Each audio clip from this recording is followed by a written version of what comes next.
What up? What up? I just had a good conversation with my kids over Akabu land. Oh yeah, I was asking Chef and Vance about Akabu land. I think 2 days ago, yo. Or yesterday. It might have been yesterday. It was yesterday we talked about that. Yeah. So my kids like, yeah, we read this. That's the original name of Africa, and so we just had a good, strong conversation, yo. Yeah. Yeah. So my point is, yo, suppose I'd have pushed that shit down my kids' throat. Period. Right. Right. So that's a lesson for everybody, man. You don't, and like Concrete say, man, kids, man, they start. Oh shit! Why the thing ain't coming up? What up? What up? Hold on. Yeah, kids, they do the exact opposite of what the hell you tell them. Mm-hmm. So I learned I'm just gonna teach them science, and if the chips fall, they're gonna fall. At least they have a tool to figure that shit out. So when I start saying, yeah, well, Dr. Ben said Dr. Booland, but we can't find none of that, and the continent wasn't there for that, boo, they understand. No doubt, no doubt. I ain't gotta fight 10 hours over that shit. Right. Mm-hmm. But if I'd have drilled that shit in their head, then I gotta come back and say, yo, that's not, man, you sounded crazy. Man. Yeah, no doubt. I'll be, you know what I'm saying? Like my daughter, she was a little, well, you know, she ain't even eligible to get the vaccine yet, but she was a little skeptical. I just let her, you know, I told her a few things, but you know, I let her figure it out for herself, you know? Yep. Give her the tools, she's gonna figure it out. Yeah. See, that's it. That's why we fuck with science, because it's actually a tool, yo, to rid you of your ignorance. Yeah. I gave her a few breadcrumbs, mm-hmm. and you know, I let her follow them. You know what I mean? Right. Yeah. Valuable. Yeah. So yeah, you know what I mean. I keep books laying around here, yo. The kids read them sometimes they won't. Sometimes they do. Yeah, we had a good, strong conversation over evolution. Yeah. So that's how I had to figure it out. I had to outsmart them, yo, because if I'd have went pushing that shit on them, yo, they'd have been on some other shit. No doubt. They'd have ran right to Christianity. No doubt. Black power. They'd have black powered out the house. Yeah, I kind of made sure my son wasn't a Christian, but I you know, the rest of them, I'm gonna let them, you know what I mean? Yeah. Do what they do, you know what I mean? Yeah. I think long as they're given the option, like I wasn't given the option when I was young not to go to church with my mom, you know what I'm saying? So I think long as they have the option, then, you know, church is boring when you're a kid, yo. Don't nobody really want to go to that shit. Yeah, you're gonna always opt out. I mean, sometimes I wanted to go, like, because I really liked the choir when I was I wasn't in the choir. I just liked to hear the choir sing, the drummer and shit. We had a good choir, man. We had a good drum.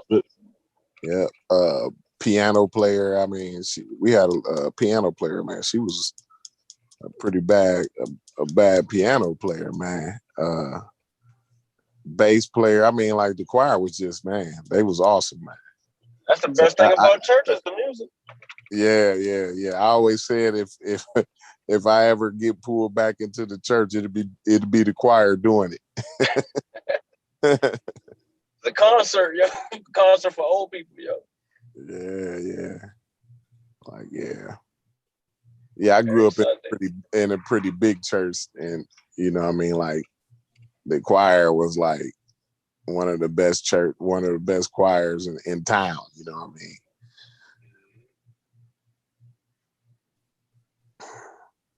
I ain't just saying that because my grandmother was in the choir.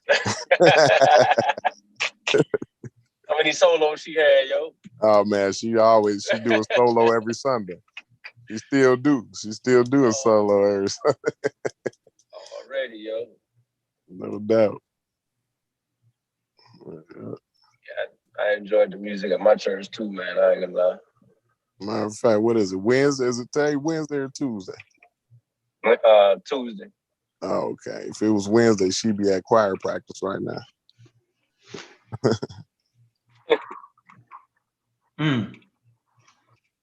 So, what was that? Right. So I got this book here, Lucy, right? Plus we live too, man. beginnings of humankind, how our oldest human ancestors was discovered. All right. So right here, watch this. This is how science be working on you. That's why you gotta be careful with how you call a person stupid and dumb and how you handle people who was trying to work in the field, right? You gotta be careful because this is what happened. It say poor Keith, and they're talking about an anthropologist. Revelation of the Piltdown hoax had come as a heavy blow to his professional pride. He was in his late 80s and living in retirement when Oakley and Weiner visited him and broke the news of the hoax.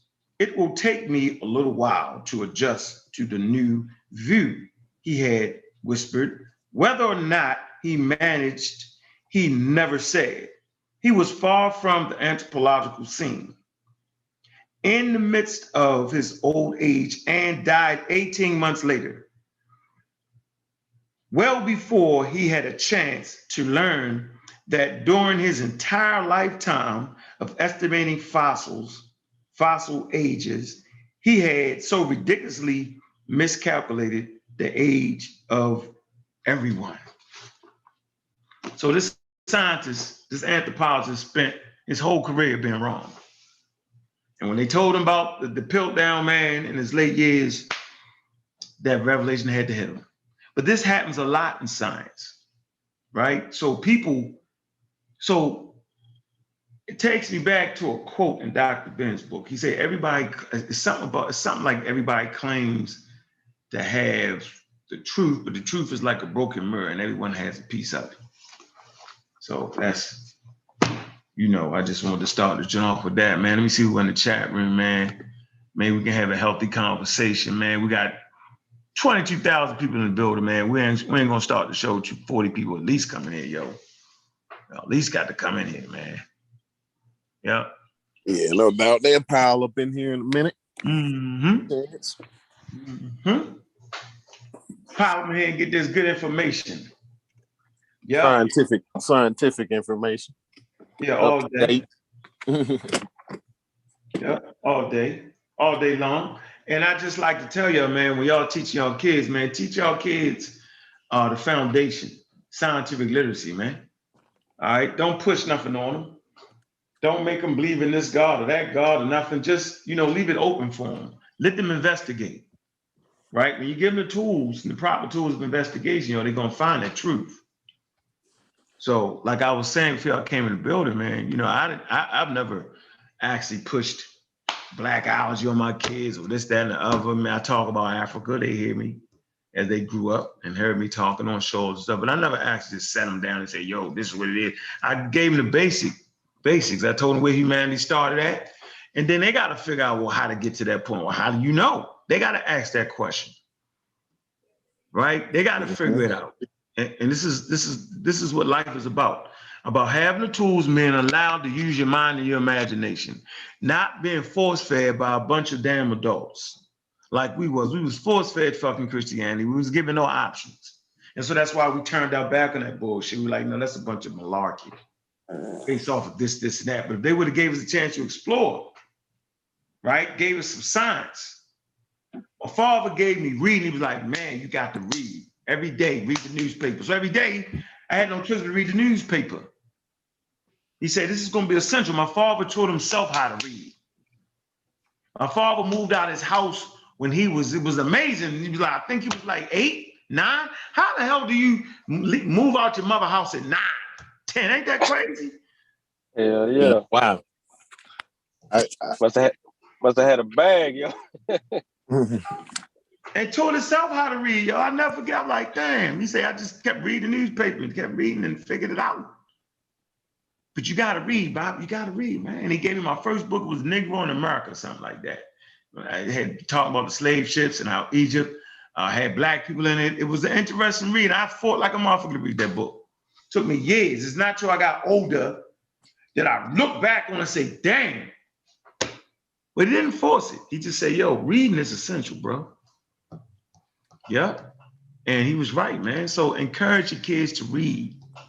They'll figure that shit out. Give them science, give them that foundation of scientific literacy. Like my kids, they're gonna sit, they're gonna fuck with the science. They're gonna watch science, National Geographic, all the science programs, but the cosmos, all that. But we don't even get into the whole religion part because they be saying that God shit is stupid.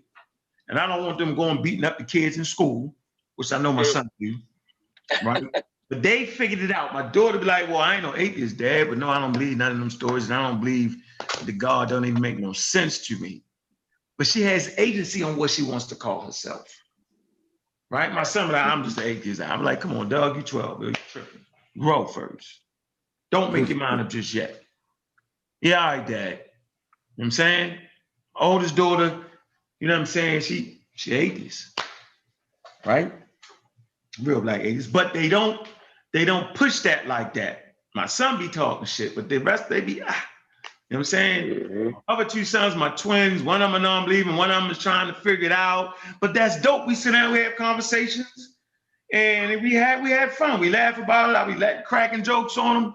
I mean, it's just it can be a healthy learning experience, man. It don't gotta be you're wrong because you believe in God. You're dumb, you're stupid. Nah, don't do your kids like that, man. That ain't right, man. That's not. Allow them to explore, yo. They're gonna make the right decisions.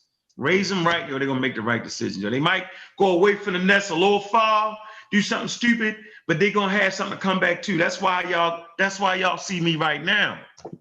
Because the foundation that was laid by my mother, my father, my aunts, my uncles, grandmother, right? They all raised me, all played a role in raising me. So when I got way off the goddamn ship and swam to a deserted fucking island somewhere and lived like a nut, you know what I'm saying? I had a ship I could go back to. So what I'm saying is, man, give kids foundations. They're gonna grow into their own adults. They're gonna make mistakes. But if you give them that strong, solid foundation, man, then you know what I'm saying, they're gonna have something to go back to and they can make it. Yeah, if the shit don't kill them. If the experience they go through don't kill them. Right? So, you know, let me see how many people we got in here first, man. 33. Kids ask the best questions too. Like my especially when they're young. Like my 6-year-old, she always asks good questions, you know. And I think it's, you know, I think that's the time where they most pure, you know, they don't have any influence, you know. My 6-year-old, she ain't been influenced by nothing, you know. Like she got her own thing, you know. She definitely know like the difference between a myth and a fairy tale and all of that. Like she tell me like different things, like, "Oh, Daddy, that's just a myth," you know. So, yeah, I never played the Santa Claus game. I didn't do my son like that either. No, I was never able to quite pull myself to saying the money that I spent came down the damn chimney. Right. You know what? The kids still be happy. The kids still be happy as long as they getting something. Yeah. She actually think my wife is a real tooth fairy, like, you know. Because she play that game, yeah, we do that. You know that my wife is the one that put the money under her pillow. Yeah, and the tooth fairy is a good one. Yeah, I ain't never take the tooth fairy from them. You figure that shit out. They gonna took them all. I took them all, yo. Nah, that was fun. But the tooth fairy only costs you $0.25 or $1, $5. But the Santa Claus is like, you know what I'm saying? You be spending a stack sometime, whatever y'all do. That's a little bit too much money to relegate that to the white guy and come down to right. It's a little bit the image of that, but the good fairy mother does not really know real, so you know that was fun. Right? But hey, do your kids where you do your kids, man. I never get me and my baby mother, my twins. We was actually dealing with we were trying to do a mediation or something like that, right? Kent went through this, trying to, you know, how long I had the kids and all that shit. And she actually told the mediator, he does not believe in God. He's not a Christian. And I don't think he should he teach my kids that Santa Claus ain't real, and that's not that. That lady was like, "Man, sorry to tell you, but we don't have nothing to do with that. that's not a reason for him not to be able to get his kids. Mhm. And you know me, I'm like, ha! I hit him with that. Can't say that too loud. Them judges change their mind quick. I hit him with that, huh? And I was like, I said, you a damn Catholic. You ain't really believe it. You tripping. Come on, yo. So, you know what I'm saying? So, kids is beautiful, man. Growing them up, man, and experiences with their mothers, man, all that shit is dope. So as Black people, man, hey, respect that. Respect the oldest institution, man. All right, but it's fun, yo. But I'm telling you, man, and I ain't wanting to tell you how to raise your damn kids, but I'm saying, yo, give them scientific literacy, yo, and they're gonna be able to work that shit out. All right, they're gonna be able to work it out, man. That's I promise you, they will be able to work this shit out. And you also got to let them know how to deal with the social problems that come with that too. When they claim to be atheists, like children are much crueler than adults when it comes to like tripping on each other and shit like that, and empathy and shit. You know what I'm saying? So just prepare. I mean, ain't nothing wrong with them claiming, you know what I'm saying, being what they is, but just know that there's gonna be some flack to come behind that. What? My son be like Zorro. Be killing his cousins. What? You believe somebody walked up the mountain and made the 10 Commandments? That's just dumb. I be like, yo, you tripping, yo. Stop. He having a call. Dog. Stop. They gonna get him. But in this world, man, you got, you know what I'm saying, work. You gotta work society out sometimes, man. Sometimes people know what you believe in. If they know you don't believe in something, they'll stop opportunities and shit. Man, listen, yo, well, whatever that opportunity gonna be, whatever the hell you gonna miss out on, then you stand tall. Sometimes you might need to miss that opportunity, might not be for you though, yo. So I'm gonna tell you this, I'm not no wild animal with it, right? But my point is, right. if you're gonna, if I'm doing a great job, right, and you so Christian Uncle Tom'd out that you willing not to give me an opportunity, then I don't need to fuck with you anyway because you can't control me. Like that. Right. Like I'm saying, now I'm not gonna run a bear and wild out. You know how people wild out and do too much? That's not what I'm saying. Right? Like it's illegal to even talk about religion and politics at a job. That's what they call that, Chef. I mean, Corey, they can't really do that. You can't. It's separation of church and state. Yeah. Yeah, but you can't not hire a person because they're a Quaker.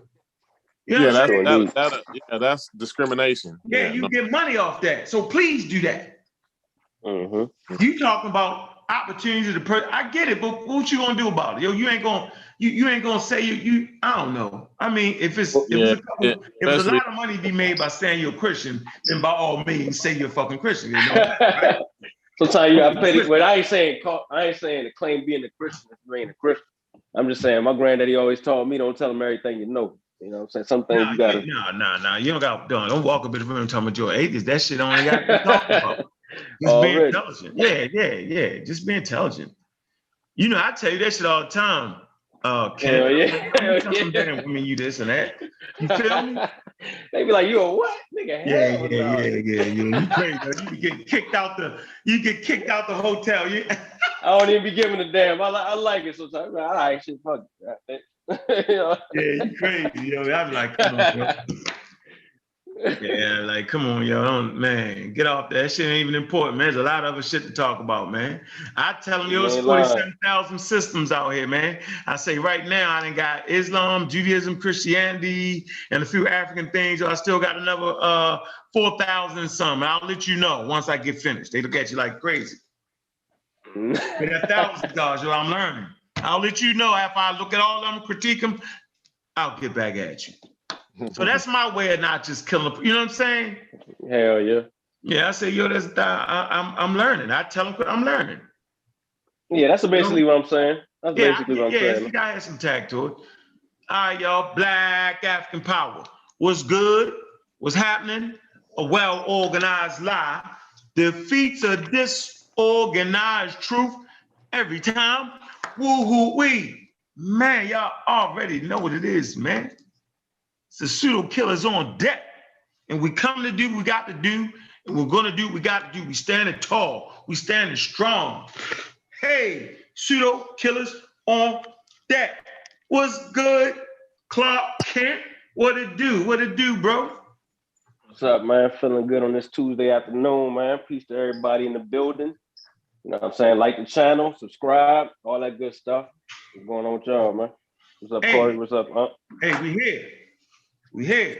Hey, Concrete Corey, Cosmos, what's up with you, man? What it do? What it do?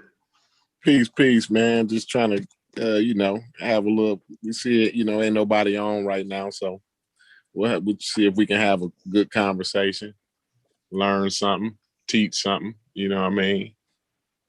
And everybody already know a lie make it halfway around the world before the truth get out of bed and get his pants on. So let's get it on. Let's get it on. I don't know. Throw a topic out there, yo, before I read this real quick, yo. Throw something out there. What y'all want to talk about today, man? I don't know. What's hot? What's in the news, man? Here lately. What's been going on? What they do with your boy, man. You went up in the y'all crazy out there in Georgia, man. Then y'all just had two different mass shootings in Georgia. Yeah, dude, shout out to Asian Yeah. What's the name? Grocery store. Then the grocery store went out in Georgia too. They ain't shoot it up. They got him. That was in the bathroom. That was Colorado. Right? That wasn't Colorado. Colorado and with the grocery store dude. Oh, that was Colorado, but I think they found somebody in the bathroom in Georgia who had all kind of guns and shit. Like the fuck? It was a black dude. So he might just been waiting. Now he might just been going. He can't go to Kroger. Yo, I'm going here real quick, yo. Get me some snacks real quick, yo. That's funny, yo. Yeah, man. It's getting wild out there, man. I don't even know what's causing folk to go off like this. The whole mass shooting thing, man. The thing about that, what I've seen so far with the mass shooters is most of them is, they believe in some type of conspiracy theory, man. You know what I'm saying? They disgruntled, about the government because, the government is out to do something, you know what I mean? Right. I'm not saying the government is good or nothing like that, don't get me wrong, but the government ain't singling nobody out. You know what I'm saying? Like they got 350 million people to get, you know what I mean? They decided to get Joe Schmo, you know what I mean, who work at the trailer factory. But yeah, it's crazy, man. They be highly religious and highly very deep into the conspiracy theories. Because your boy that went and shot up the massage parlors or whatever, it was something about his sexual some type of sexual thing that was going on, and he was feeling some type of way about it. So he blamed him. He went got this place up, but the thing is, like, that's religion. It puts that on people, like the sexual oppression. It don't allow you to be the person that you be. You feel bad. You feel dirty or whatever. You know what I mean? Because you went out and bought a hooker. You know what I mean? Like, so worse. It's you could go to hell for that. You know what I mean? So it's crazy, man. The oldest business on planet Earth. Right. What's good, Sean? Pseudo Killer Official. What up? What's up, y'all? What up, Sean? Chilling. Hey, Sean, what up? Cooling, yo. Cooling. Hey, real quick. Shout out to all the black responsible people in America. You know what I'm saying? Shout out to y'all, because the amount of black people getting the vaccine has increased, and the people saying that they wouldn't get the vaccine has decreased. So it's going down on the decreased and up on the increased. What y'all gonna say about that? Well, that's good. I think Science with Sean, the pseudo killers. I think it's showing that our time didn't go in vain. You know what I'm saying? I don't know if we had nothing to do with it, but we've we've been putting the knowledge out there from the beginning, even before the pandemic started. So you know what I'm saying. And hopefully we get recognition for that. Already, I know y'all had a lot to do with my people getting the shot because I sent them the video. My mom and shit, she wasn't gonna get that jump. You know what I'm saying? Yo, but I talked to her about it. You was beating her up. I was beating up, and she got the thing before me. her, my grandmama, granddaddy, all of them got it before me. I'm like, all right. Yeah. Let's talk about that. Yeah. Be honest with you, yo, you ain't even old enough yet to get it though, Kent. I think they supposed to be having them available for behind, now. Bro. Yeah. I know in It's Indiana, right, John? They open it up. Yeah, it's right? 18 and up in Indiana. Yeah, it's 18 and up. It's 18 and up pretty much. It's 16 and up in a lot of places. Oh yeah, okay. I didn't know that. Yeah, but I'm saying to Kent, they just started that though. So you they started like last week, this week, early. Man, listen, Kent got a bad. He got high blood pressure. I don't know why he ain't got it. No, y'all felt so crazy. When Sean said, yo, we crazy as fuck, yo, just make some shit up. I went look at the list. I was like, oh shit, yeah, I got this. Yeah. I got like one day after you didn't know, yo. I wasn't trying to jump my grandmama, great grandmama, aunties, uncles, cousins, none of them. But I would have had got that joker earlier had I just hit that little, that high blood pressure. I would already had my second dose. Yeah, we was sleeping. When you talked to me, I'm like, yo, I was thinking the same shit. You like, come on, yo, we bugging. I'm like, I know. Corey did that little shit though. We was being too honest. Yeah, Corey did that shit though. Corey had the vaccine when it first came out. Yeah. So as my wife's clinic, I'm like, yo, put me on that. We messed up at. Soon Corey said he was getting it, we should have got it. I know, yo. We should have figured it out. No. Him and CK, we let them beat us.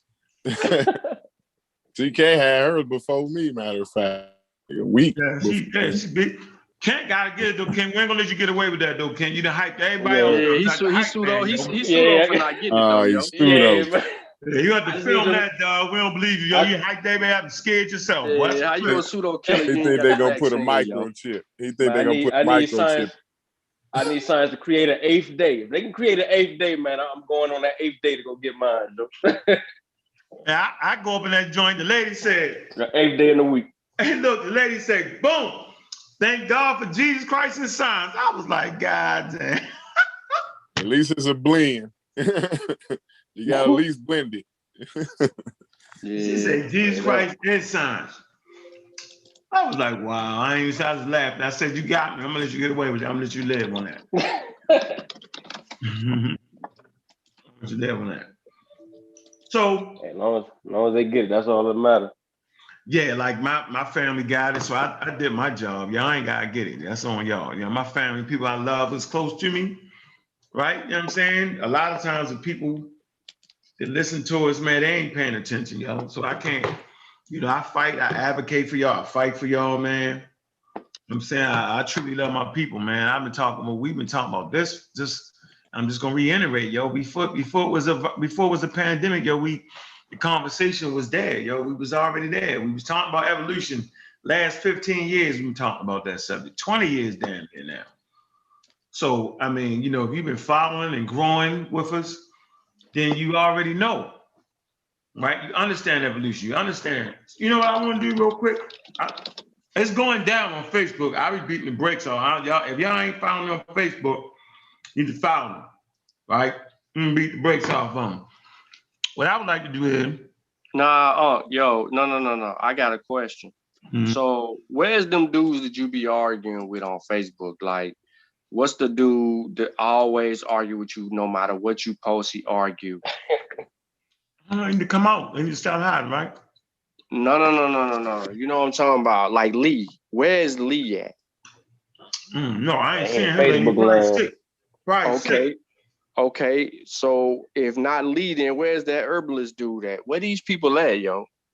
I know they see you when you go live or you put the video up. See, what you be doing is you be letting them get away with talking that crap, and then they don't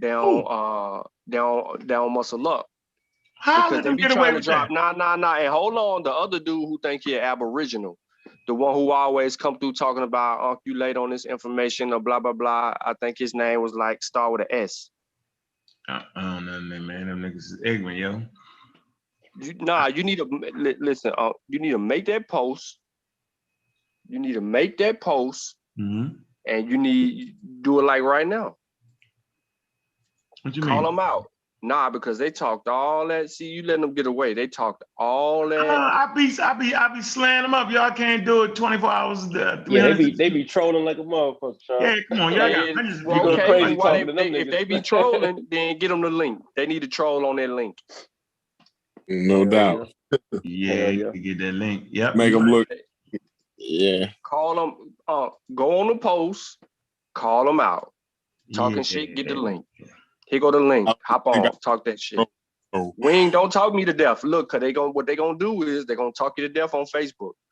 Hell They can't talk you to death on Facebook. Yeah, but they don't want it for real, yo. You know, they get stifled when they come around. So here, I'm gonna show this post. I did this on purpose. This post right here, I did it for real on purpose. Cause right, I want to check people's temperature. Right, so I put up. You finna kill Tiffany. Huh? You finna kill Tiffany. I already know what. I knew it was this post. Yep, you finna kill her. Go ahead. Yeah. So I put the post up right now. Damn, those who are scientifically literate don't care, right? Those who are confident in their history don't care. And those who just plain old not afraid of white people don't care. And those who can read just really don't care. Like, we know where we stand at. We know what happened. We know what's going on. We know how to filter through. We can read. We can speak the goddamn English correctly and comprehend it, right? So we ain't worried about this. So I post this right here. Y'all know who it is. Farasi, right? And Bill Gates. So they're at the center of the controversy.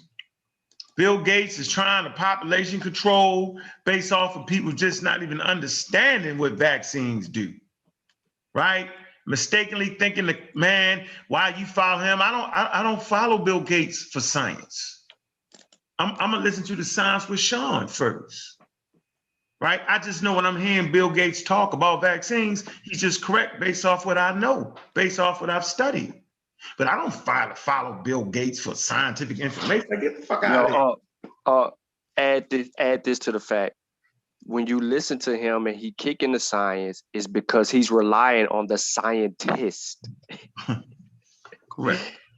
So this was the post. It say ignorance and judgment of people by the color of their skin will cause our people to get defeated time and time again. Just think where we could be if the world had not done that to us. Learning has no color. Wisdom has no equal. So at this point, I just put you people up there, right? And it's a temperature check, because I know how to flush the pseudos out. Oh, you follow Bill Gates. Oh, you crazy, right? Crazy. So we go right here. Let's get to let's just dive right in, right? Yeah, Tiffany, she gonna get it because she just don't got nothing to do with white people, black. It's just people judging you by the color of your skin and not by the content you bringing, yo. It's what's crazy to me. We seen how backwards it was when white people did it. It was just stupid. And it actually made them contradict themselves. White people was walking contradictions, especially after the scientific community weighed in on it. You walk in contradiction.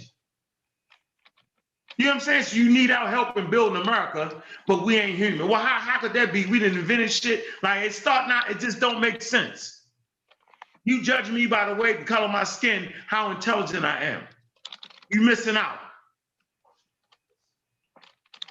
So right here it says, hold on, let me get the first. Let me read this. So right here, yeah, Jason Rasdorf, you the first one around your mouth. He's stupid. He hit you with Jason Rasdorf. It's a Dr. Farasi, who's not even a virologist, is the face of a virus is one thing. But this dude used to tell us to get more vitamin D to fight off the virus because that's what he takes. When doctors in Australia, Asia, and parts of Africa shut that vitamin D bullshit down, saying it has no effect on SARS-CoV-2 virus, then he deleted it from his vocabulary. And I haven't heard vitamin D since. Bill Gates is trying to put a robot in needles. That's the father of vaccine. What down that's the father of vaccines. He said that's the future of vaccines. No, that ain't how you spell future. How you know that? I'm reading it now. It's talking about Jason Ragsdale, right? Correct. Come on, man. Don't say that, man. I messed up. Don't say it. Could have got away with it, yo. Could have got away with it. That's all right. It's okay. I was like, It's okay. So what the hell is that guy talking about at this point? See? So when you look at, say, he's a contradiction because right now he's using the operating systems of Windows. But yet he's talking about Bill Gates. Well, stop using his products then, bro. Like, what are you talking about here? Do you not, we didn't debunk that 100. Everything they said about Bill Gates has been wrong. Population control, like basic understanding here. When Bill Gates talked about getting proper health care, getting vaccines to underdeveloped countries, and based off of that, their birth rates will go down. People was alarmed. Why do you think underdeveloped countries have higher birth rates? What y'all think? What would be a factor in that? In third world countries, a lot of babies that are born don't even make it to the age of reproduction. So parents have to have a lot of kids so a few kids can get through. This study can be looked at in North America in the colonial periods, where it was nothing for you to have 15, 16, 17 kids. We could talk about Cotton Mather, the Puritan preacher, the slave owner of Cotton Mather. He had 16 children. All but 2 died, and his wife died from the measles.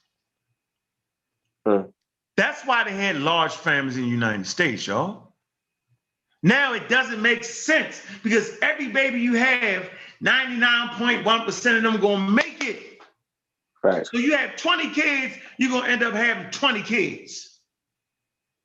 And you can't afford to have 20 kids, and it puts you in a state of poverty. So getting vaccinations slows that process down because you no longer feel the need. I gotta have these kids so I can at least have somebody to carry my name on. So the population kind of goes down. This ain't got nothing to do with him killing off people and all that. It's a bunch of malarkey. Like, if you can't understand that, I can't help you. I can't help you. So let me read the next thing. Okay. Yeah, I'm gonna get Tiffany. I gotta get Tiffany. Okay. So Charles Fletcher, the Shield say, man, a lot of people are not ready for this lesson. Thank you for sharing the thought. Thank you for sharing though. Somebody say, shut up. They're talking about. Then my man, Enoch Legend, he say, bro, you have outgrown 98% of your colleagues in the community and your Facebook friends. It's time to start cleansing your list and circle. Yeah, he right. Tiffany says, since when Bill Gates become a scientist? Okay, I'm trying to figure out, y'all, like, wait, let me show you. I'm gonna put on the big screen. Yeah, Tiffany, my people's dope, but she be crazy like they glue sometimes. She crazy like they glue. Here you go. Since when Bill Gates become a scientist? Like,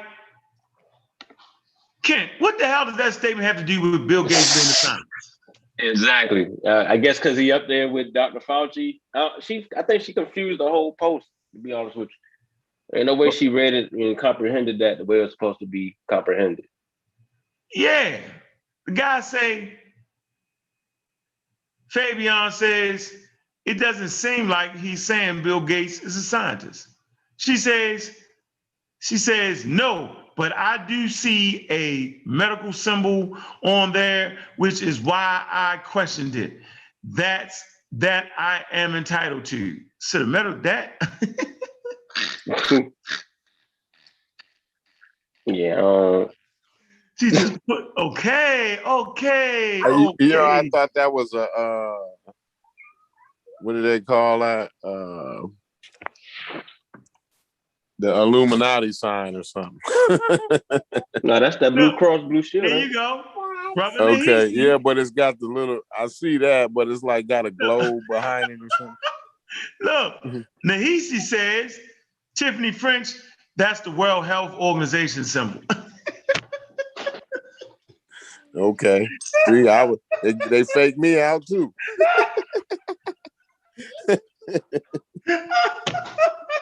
I almost didn't read it after you said that, yo. I didn't want to get you, yo. No, but because they usually just had the wings on it. You know what I'm saying? The snake with the wings or something. I don't know. Look, Tiffany says, as of lately, people have been putting Bill Gates as the face of medical research. When, yo? When have they ever done that? I don't know about that. I don't know about that, Tiff. I don't know. World Health Organization represents medical science and research, correct? Okay. Now let's move down. It say the question I also ask is if learning has no color and wisdom has no equality. What? Equally. She trying to tell you she trying to ask you why you don't promote other scholars that are not Black, which she was wrong on that one too. See, I can't comment on the post, but when I read that, the first thing that I said is why she even bringing color to the conversation. Right. And you promote actual scholarship. You don't promote the color of the person that's presenting the scholarship. You don't make it about race. I don't like what that's not what the post is about. The post is simply saying, don't judge a book by its cover. Mm-hmm. That's what I'm really trying to promote here. I'm trying to say, man, listen, man. Like, at a certain point, nobody's following Bill Gates. Nobody's following Farasi.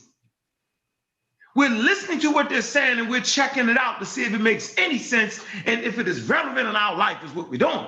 We're not going to discount it because they're two white people. We're not making them right if they was two Black people.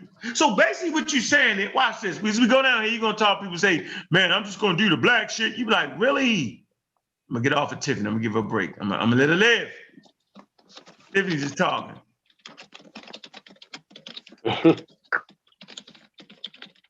Oh, man, let me see. Yeah, she just did too much. She had too fun. Yeah, this is my man. I grew up with him right here, Arnie Miles. I got to do it, man. I got to do it, Arnie. It's my man from Baltimore. That's my man, my childhood friend. He said Bill Gates is the cause of thousands of deaths and sterilization of Black women in Africa. Farasi is his flunky. Are you serious? Yeah, I gotta get you on. You my man, yo. I'm gonna let you live. Yeah. Yeah, Bill Gates is the cause of thousands of deaths and sterilization. There's no evidence that there are sterile Black women in Africa. They are all producing and having children. No one is sterile from anything that Bill Gates has to do. Bill Gates is doing research. He's not doing any administering of anything. He supports and backs science. So when you see Bill Gates out in front of anything, it is him investing in solving problems. he's heavily invested into solving problems.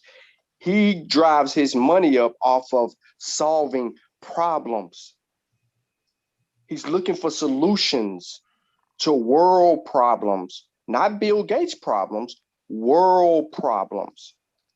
He's trying to be a humanitarian.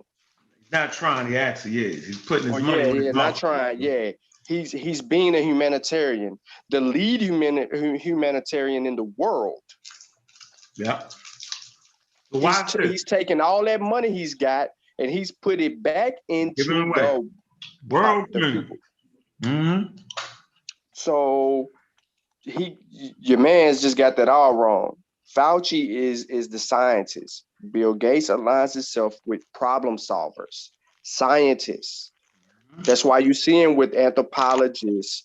You see him with lead virologists, immunologists, epidemiologists, because he's all about, when I say, did I say anthropologist first? Because that's what he's really into in secrecy, is the human development and culture and population of people among the world. He's into this whole world thing because he's trying to do better by, what other people can do or won't do.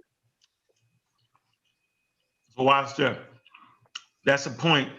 That's a great point, yo. He's putting his money where his fucking mouth is. It say, now we listen to the white man. This is Craig West. Now we listen to the white man. That's an interesting statement. Donnie Link say, he say, Slim gassed off of these two. Donnie Lex, I think he been cloned. So now I'm cloned, y'all. I'm a clone. Now I'm a clone. See, I'm cloned. I got people threatening my life on some of these posts.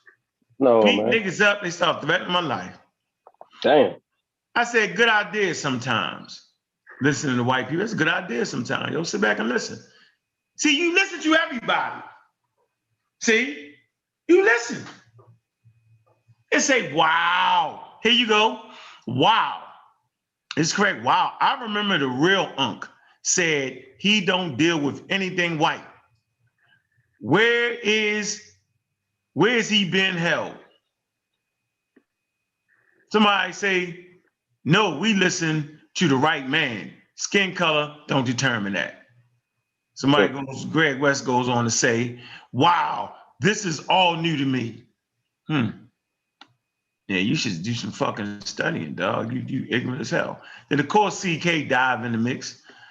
We say a lot compared to these spooked out conspiracy theory mental cases on the internet. It say, give me one thing that you can confirm. Nah, man, okay, I ain't gonna read into that, yo. But hold on, let me get down here.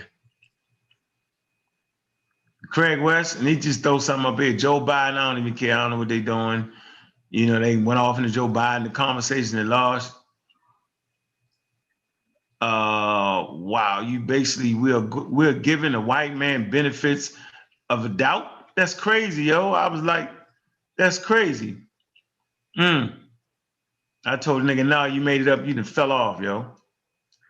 What else? Okay.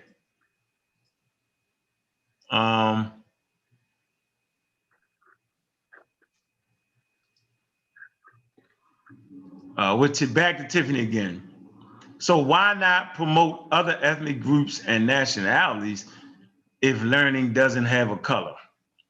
I said, that's your job to promote, not mine. Yeah, you can promote that shit, because that ain't what the post talking about. Laugh out loud. What a way to dodge the question. You made a statement, but it totally contradicts what you post. How is that just crazy? Like Bill Gates, Miss Norwood, explain what I did wrong. I'm waiting. What a way to dodge the question. See, what she want to do is she want to move the goalposts, and then she wants you to have a discussion about what she want to have a discussion about, right? So let's do that real quick. Uncle, you're very big at promoting Darwin, right? Darwin's a white man, right? Is he not, or is he African? Now, you also do promote African scholarship of those people who are actually scholars and credible people, but you don't always lean toward them. You follow the data. Yeah. Now, the data can be written by a dang on purple person. Yeah. You're gonna go with the data. So go we need to be more evidence driven than deal with colorisms. Mm-hmm. Because the truth ain't got a color. Don't care if you got friends or emotions, none of that. So I don't know what she's doing right there. She want to get you off subject. Here go Freddie Biggs. He said you can go ahead and throw that book in the trash because I trust black scholars more than I do some white scholars, okay? These white supremacists have been whitewashing our history for decades now, and it is about time that we stop the lies. We are exposing truth of what happened to us years ago. Well, I hate to tell you that, man. The shit was always in a book some damn way, yo. And it never was hidden. It was in a secret vault called the damn library. It has always been your job to promote your story and your history. That's for damn sure. That's what we need to realize. Like it wasn't nowhere. So you reading any book talking about what they didn't tell us in school and all that, man, come on, man. Like cut that out, man. Cut that out. So yeah, I just wanted to share that post. I'm gonna find one where we literally got people threatening people. But yeah, you make a great point, Sean. Hey, I see you there. I'm Sosa, pseudo killer official. What's going on, bro? Everything good, man. Post it, man. Chilling, enjoying the bill. And shit. Get a pop. What up, Sosa? Okay, Corey, Sean. What's going on, man? Peace. What y'all got going on down there, yo? Down Georgia. Yeah, man. What's going on, man? They arresting the politicians. Yeah, damn. Yeah, that's the dude try to this, sign probably one of the most racist voting bill went through. You know what I mean? Because of all them people putting in early ballots to help the state turn blue, and they eliminate that process and make it more difficult. And then they got like there's a law in there to where, like, let's say if somebody been standing in line for like say some hours, if you was to give them a bottle of water while they in line, you could be charged with a felony. You don't agree with that? Should a person be charged with a felony for giving aid to somebody? Felony. I don't think it should be a felony. What you think it should be?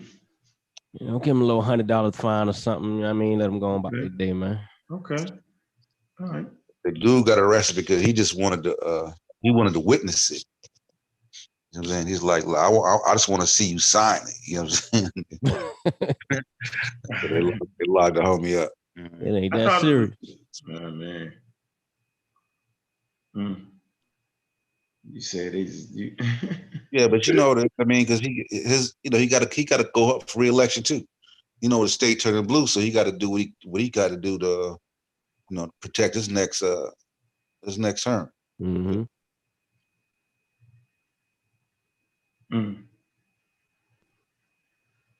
Hey, I wanted to speak on that. When you was talking about the mortality rate, yo. Go for it. I don't know if it's gonna let me show my screen. Hold on. I don't even. It's shit different. I was reading something about that in Sapiens though a couple of days ago. All right, share your screen. Yeah, I'm trying. This shit ain't got something different. What, you on your phone? Nah, I'm on my laptop. Shit. Let me see. I read that book about 3 times. A good book. With that Sapiens, right?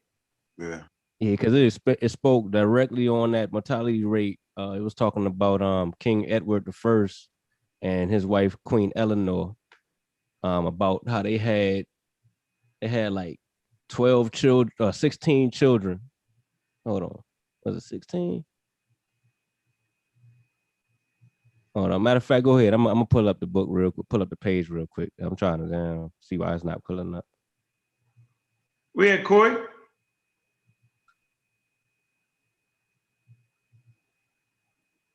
Disappeared. I'm right here. What y'all say? My bad. I was on the phone. Ken don't know how to use. He don't know how to use Zoom. Yeah, my my joint, it worked good last time I had it. I don't know what the hell going on right now. It ain't showing. Man, the what you screen. trying to share, dog? What you trying to share? That Sapiens book. You got that? All you got to hit the green portion, yo. You don't see Yeah, the just hit the green? Yeah, green arrow to say share, yo. Yeah, I did that, but it's a Then what white happened? screen. A white screen popped up, and Okay. So, all right, are you on your cell phone? I'm on my laptop. It showed All right. desktop 1, desktop 2, whiteboard, iPhone. Nah, you don't want to do the whiteboard, yo. That's how you got a whiteboard up there. Okay, I see the books. The books right here. Hold on, let me see. If I do Nah, this, go to desktop 1. oh, desktop 1. All right, I got don't you. know why. What you got, a Microsoft laptop? Nah, Mac. Nah, my shit on headset. I got a Mac too. Okay, I got allow Zoom to share. I must have done reset some shit. I don't know. Yeah, see, that's what it was. See, you ain't in your settings. Yeah, but shit, I fuck with that shit later. But anyway, it was What just saying. shit? Yeah, I'm trying to. I'm gonna be here all day trying to damn do the settings. Well, ain't You gotta easy, go. bro. You gotta go in It's this. gonna be Yeah, you quiet gotta go for in a the minute. settings and Yep, allow the whole command. Yo. show. Right. 15 minutes of quietness, yo. Thanks for coming out, man. Good show, man. Yo.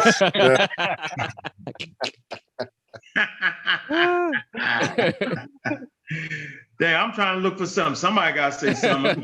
Come on. Hey, Sean, help us out, Sean. But that low birth, that all that right there would have led to Margaret Sanger and her little movement, birth control and abortion. You know what I'm saying? Because all those females having kids and stuff in a state where people was at that time, you know, a lot of the kids were dying too, and a lot of mothers were dying in childbirth.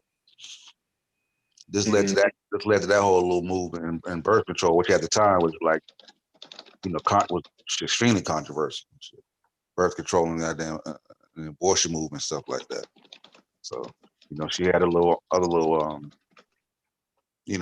spill with eugenics and whatnot, you know, but that's really what sparked that whole little movement on her end, because her mother had a bunch of kids. And she had lost a lot of her siblings, and her mother had died. So that's what propelled her into the fight. So yeah.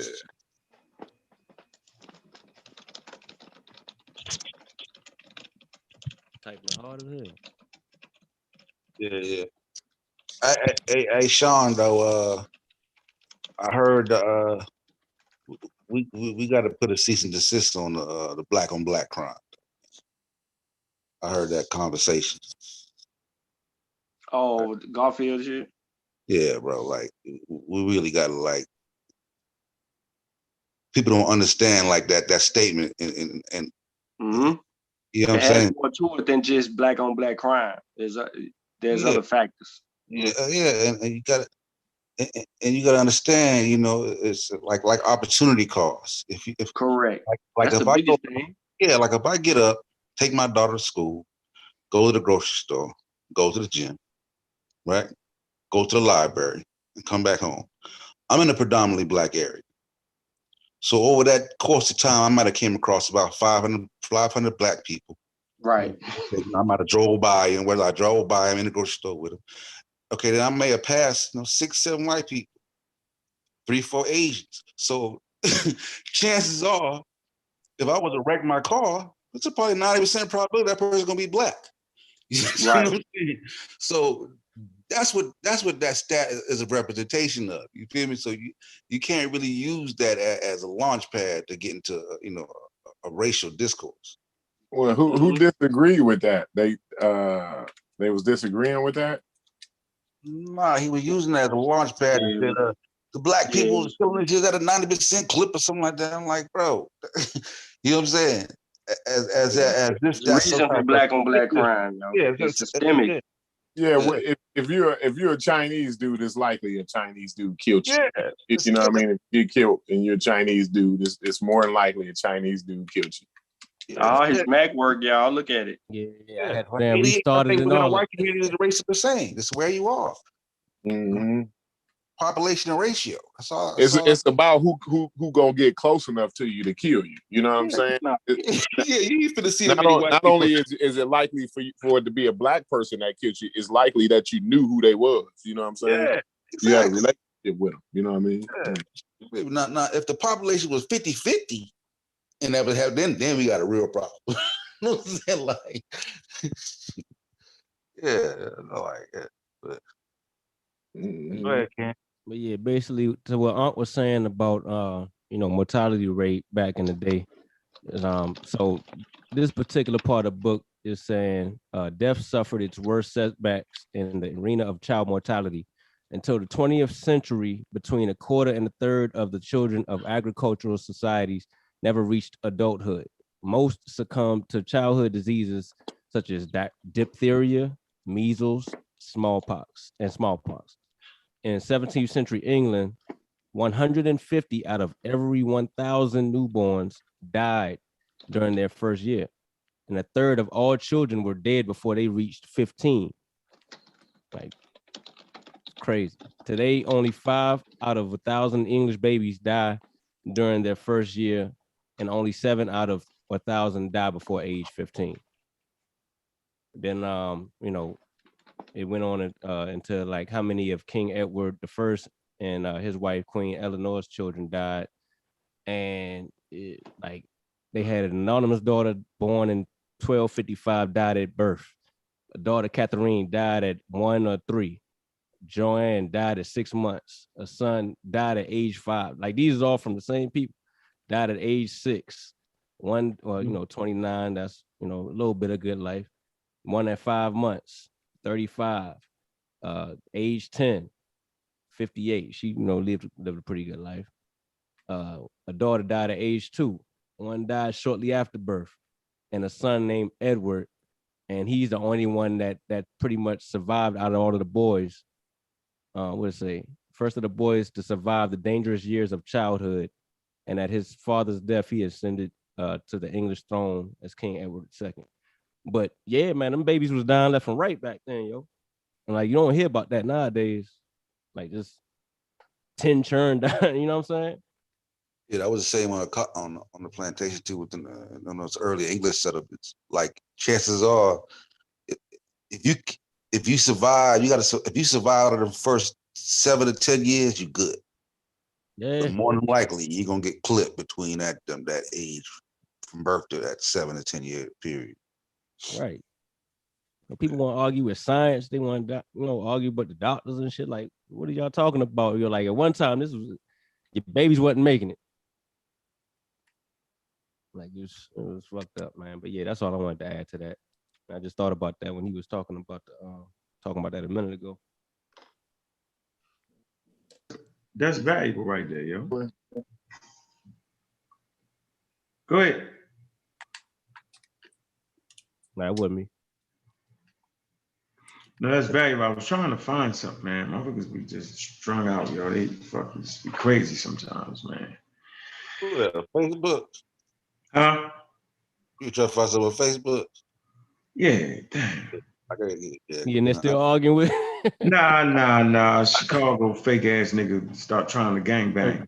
I heard you in there. I heard your fingers in there typing, man. I said, yeah, somebody typing hard. No, that wasn't me. That wasn't me. I'm friends with Tiffany on I'm Facebook. working. That was me on my. That was me. Oh, okay, Yeah. okay. I'm friends with Tiffany on Facebook. Yeah, her heart's in the right place, but you know what I'm saying, she does a baby. She does a baby with the information and stuff. Oh, man. Tiffany in the chat. She say inbox her the link. She been a baby though. We do this on every subject matter, yo. This ain't no. Yeah, Tiffany family. She said the link. She said send her the link, yo. I got. She want to argue with Assault. She want to argue with She want to argue with everybody, yo. You know how it is. Trying to get that. You know what I mean? Trying to earn them war Still wounds. ain't advanced. He's ain't trying to earn the war wounds. You know how it is. You know how it is. You funny hell. You gotta get the war wounds in, man. Like, let's get. Oh wow, that's hilarious, yo. She like getting shot up though. I'm gonna give her that. Over time, her arguments have gotten better though. I'm gonna give her that. She has growth and development. I'm not gonna It's the Man, give her truth. that link. I want to hear what she got to say, man. Yeah, I'm gonna give her that link, yo. Good people. She good people. She good. Nah, she actually is, and shout out to Tiff. She actually won an award. Yeah, she actually did that. It's about, and I'm glad somebody actually recognized the sister, man. She come a long way, yo, from being a he fool. Here you Matter go. of fact, y'all can see her on the show. I'm beating her up on the Real Black Atheist show. I'm gonna find it.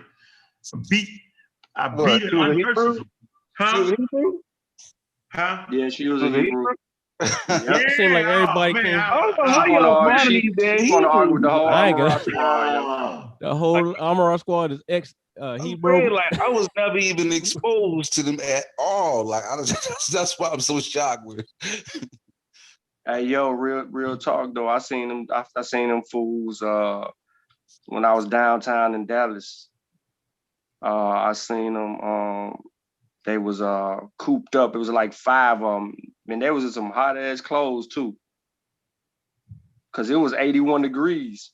Oh, 82 degrees down there, yo. I'm like, man, they tripping. Oh man. And they were saying, why should it be a fine to give somebody water, huh?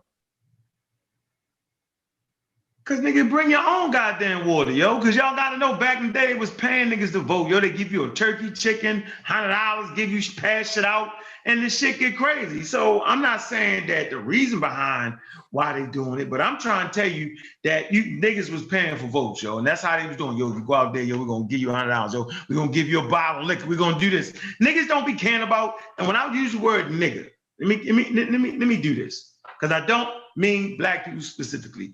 I'm talking about when human beings who don't care about voting, when you offer them things, they just go vote. Mm-hmm. So you know what I mean? You can compromise a potion and they vote by giving them things. I'm burning up out here. I'm hot. Boy, he done came and gave him some water. I gotta vote for him. Who you gonna vote? I'm telling you how it goes. Like we think that everybody's in deep discussion over how to vote. Some people just voting because a person told them go vote. Mm-hmm. Some people just taking the vaccine because they might not understand what we're saying, but they think it sounds better. Some people not taking the vaccine because they feel like they just don't trust white people. I'm not taking it. So it's not, everything is not a well thought out thing here. So I am telling you, voter suppression, white people did all kinds of crooked shit. Mm-hmm. All right? So they taking that law and they're applying it. I'm not saying it's not racist, whatever it is, that I'm just saying it's the damn law. Yeah, but what's deeper than that, you know what I mean, is like, you know, it might be. When you start restricting access, like, you know, the best thing about voting for a mass is to make it readily available to the masses. But when you start limiting the amount of places to go poll, right? And then you eliminate early balloting, now you're forcing a poor people who are not financially in a situation the way they may have the time to stand in line for hours. So when you start taking early balloting, you're making excuses. No, and also it does affect. That's a straight up racist thing. Like that's old school racism right there. You know, poor people, like lower wage people cannot afford, or they don't have the leeway to call off of work or to leave work an hour early to get down to the polling station and stuff like that. And not only that, if you're a poor person and the polling station is across town and you got to get off of work, then, you know what I'm saying, figure out a way to get across town. You know what I mean? You got to pick your kids up from daycare. Like it's more convenient for everyday workers when you have different polls, and then you take away the mail-in ballot. You add it to get an absentee. Sonny boy, mute your mic, bro. Yeah. Sonny, mute your mic, man. Okay, here like that, Sonny, with your mic. Sonny crazy. Yeah, but it's an old school. One thing about Republicans, especially these days, they don't have good ideas. So it helps their chances when it's less voters. because most people don't agree with their ideas. They don't even come up with good ideas. So you know what I mean? So let me get this straight. I just want to get this straight. You mean to tell me, as a people, since y'all think it's against black people, we can't make sure the old people No. I said black people. I said poor people. So, okay. Minority, marginalized. As a people, ain't that what we supposed to do though? Like we supposed to help the people that's underdeveloped in our community. Like that's like what Bill Gates is trying to do. So that really can't be an excuse. You can't stop me with that. Can't go vote for them though. Let me make my point. I just want to make my point. I personally don't like excuses because I can go around and collect the poor people and make sure we get there. I'm just saying that's my responsibility. It's their responsibility to put laws in place that make shit difficult, and it's our responsibility to defeat that shit. There can be no excuse why we should not be voting. That's Corey. So I got you, but I'm saying that can't be the reason why we don't vote. If it's illegal for you to round up people to go down and vote, like we can't say like we can't do that. Not only that, some of these lines, I done seen them lines in Georgia. Yeah, now it is. Them lines be wrapped around the corner, right? And now they made it a crime to pass out water and food in the line when you vote. But see, Corey, that's almost a way to influence. If I walked up to you, and you was in the line standing for voting, and I passed you a bottle of water, that'd take me to jail in Georgia, in the state of Georgia. Felony. Yeah, I don't think it should be a felony, man. Voter fraud felony.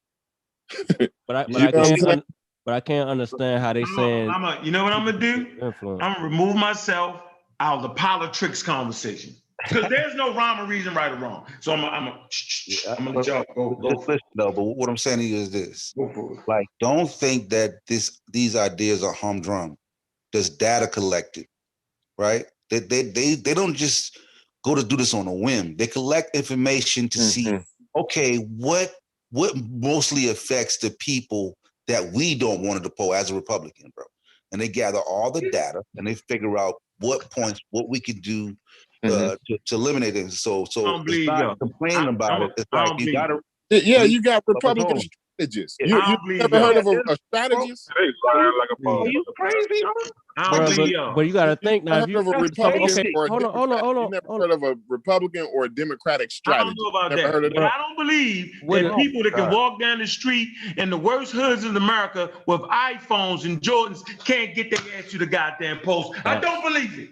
I'm saying, conversation. I'm done. Work paying for that iPhone. They got to go pick their kids up from the daycare. If they take away voting on Sunday, about them kids. They made voting illegal on Sunday. So not just black. We're not talking about just black people here. We're talking about all the marginalized people. You know what I'm saying? People who not billionaires and who don't own corporations, because those are the only ones who vote in Republican because they want the tax break. I'm gonna get some help from Thunder today. I'm gonna get help from Thunder today. Go ahead, Thunder. Look, I mean, the Democrats took the Senate, the House, and the executive branch. Can you ain't feeling that? I'm feeling it, yo. I'm not a Democrat or Republican. I think the whole shit is wild. No, I'm not asking you is you feeling it because you because whether you be a Democrat or Republican. I like the conversation because both sides is crazy as hell, and if if y'all want me to vote. Y'all wanted me to vote Democratic this time because y'all hated Trump. I'm Democratic. We might have to go Republican next year. I'm gonna go Republican. I ain't stuck. That's all I'm saying. It's funny to me. I dive back and forth. It's funny to me. But I'm just saying, I see Nike, Jordans, iPhones, B phones, T phones, everything in the world. But now it's time to go to vote. I can't make it there. All right, yo, okay. I think that's a hurdle we're gonna have to get over that then. How about that? You want to keep Go ahead, saying though, I feel you. Hold on, man. Go ahead. My bad. Go ahead. My bad. Who is that? Thunder? Thunder, yeah. Introduce yourself. How you just gonna jump up and jump into the conversation? your What show, set you bro. claiming, fool? This is not done for you. I'm in the middle of a statement here. I'm in the middle of arguing with Unc. Okay, You know go what ahead, I'm bro. saying? Go ahead. Let me finish arguing with Unc. Get it off his Yes, sir, chest go real quick. Let Unc slide out of here like that. Yeah, he just snuck out the back door. He snuck out the scuffle. I'm fucking with you, Thunder. You my brother, man. I'm gonna throw a grenade and then leave the room. Like that nigga just throw a grenade and leave the room like that. No, but though, what I was saying though, man, Shit. What?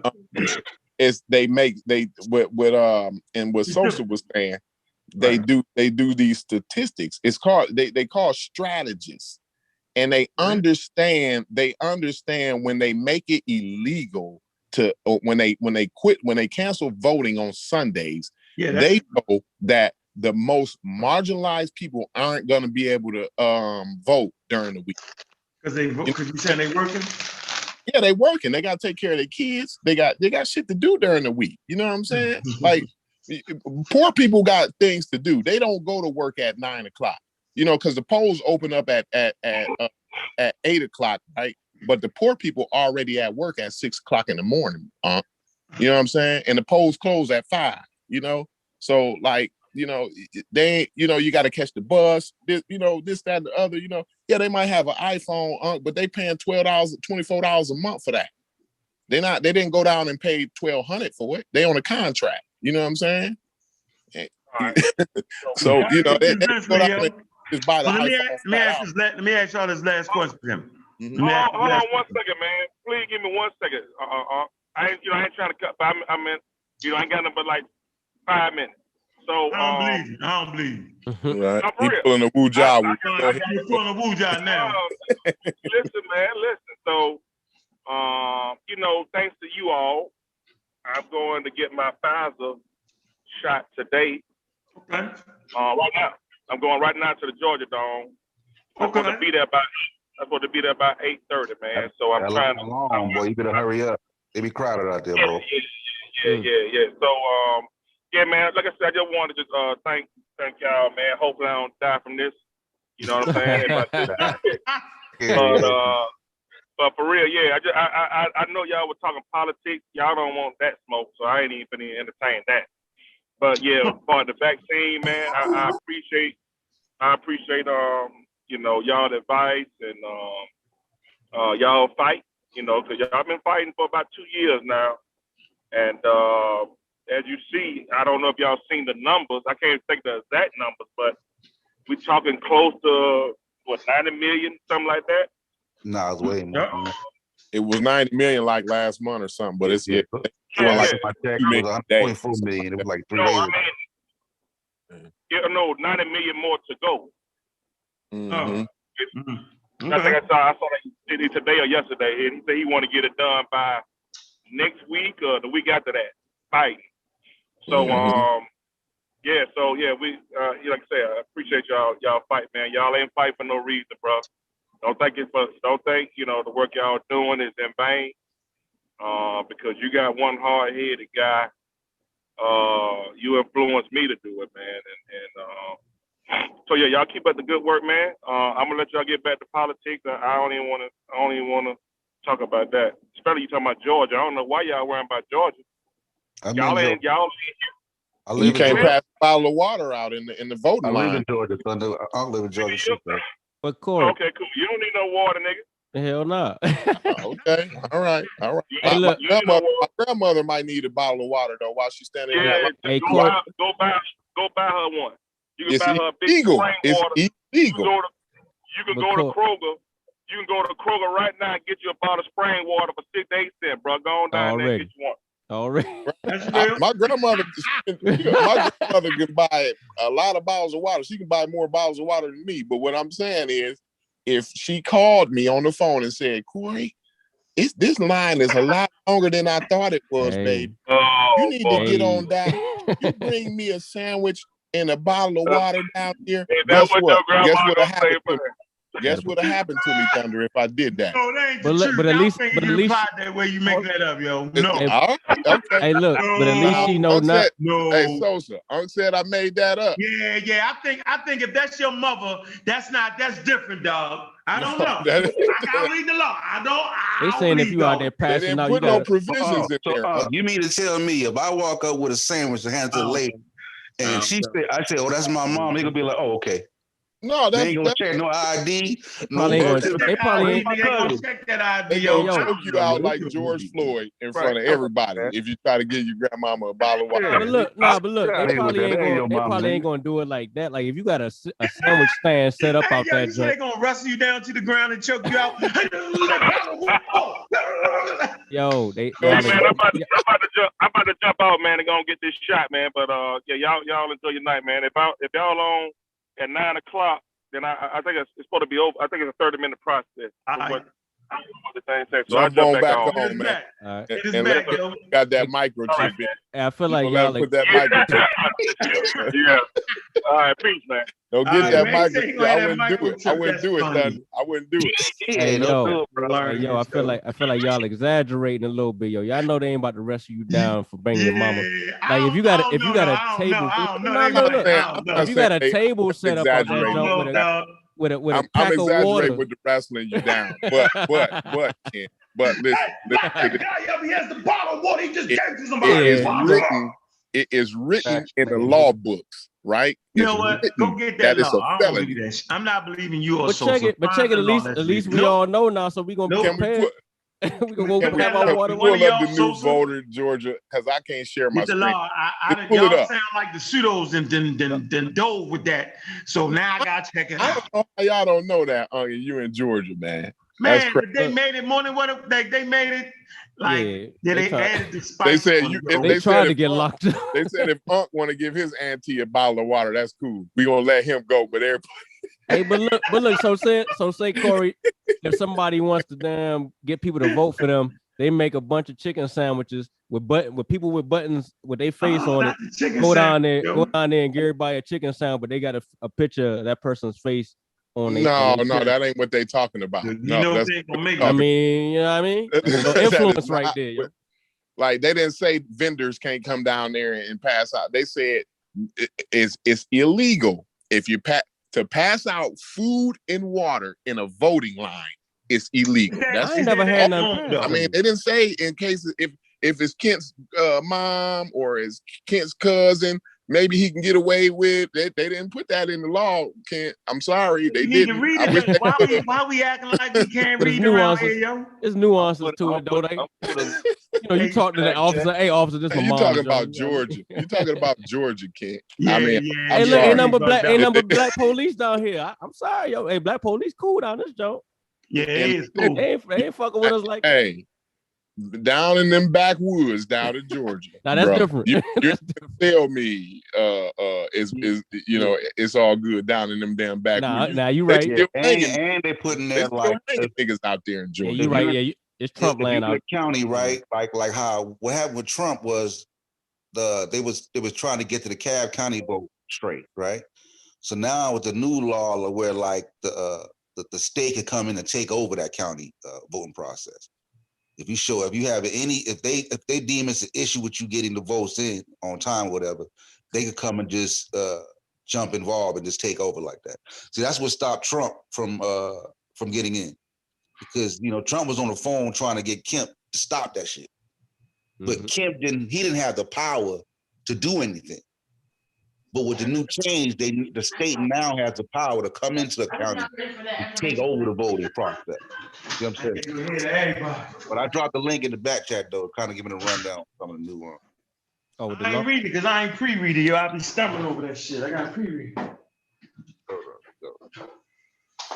That's the you put in the back check. Man. Hey, Sosa, you in Georgia too?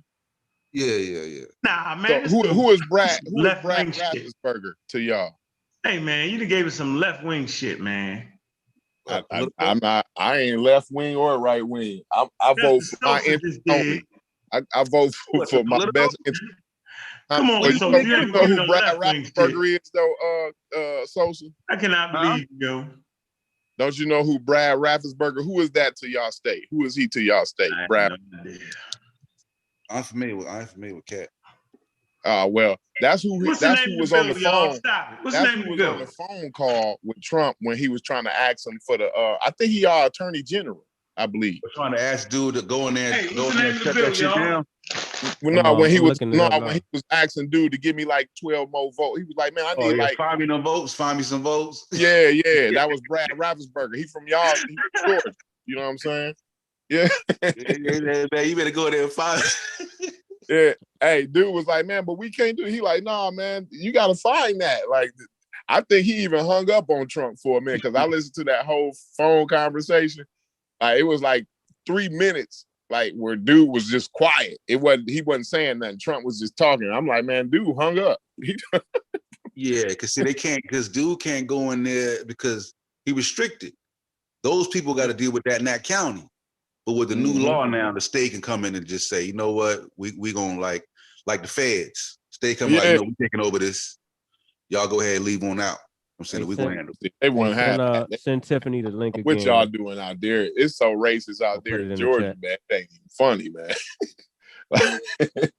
It's crazy, man. They trying to stop. They trying to start to went come back up. to the 60s. No, I mean, y'all literally went back to the 60s, to the early 60s with the voting thing. You know what I'm saying? They trying to start to come up though because there's a lot of progress being made, man. Like I said, Andy, like I said, he almost lost the governor race to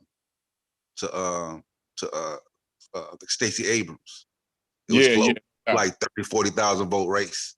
Hey, you know, Stacey Abrams, she registered after she lost that. Yeah, very influential. 300 some odd, like 3 million some odd people registered to vote. Yeah, she started a non-profit organization just registering folks to vote. Yeah. She's major influence as to why Georgia voted the way that it did. Yeah. But see, that's how you know they on some racist bullshit, because that's the counter. What they doing, the law that they passed is to counter what the sister Stacey Abrams did. Am I lying or what? Am I lying or flying? So come on now, you got to put Unc up on this game. Like he not up on the politics. Yeah, Stacey Abrams is serious.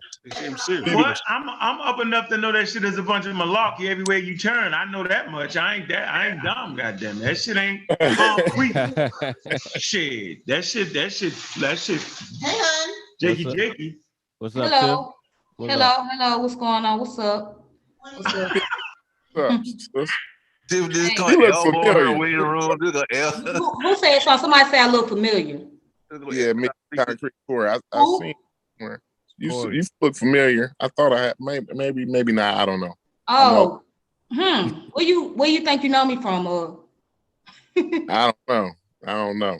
Okay. You just look familiar. It looked like I've seen you somewhere before.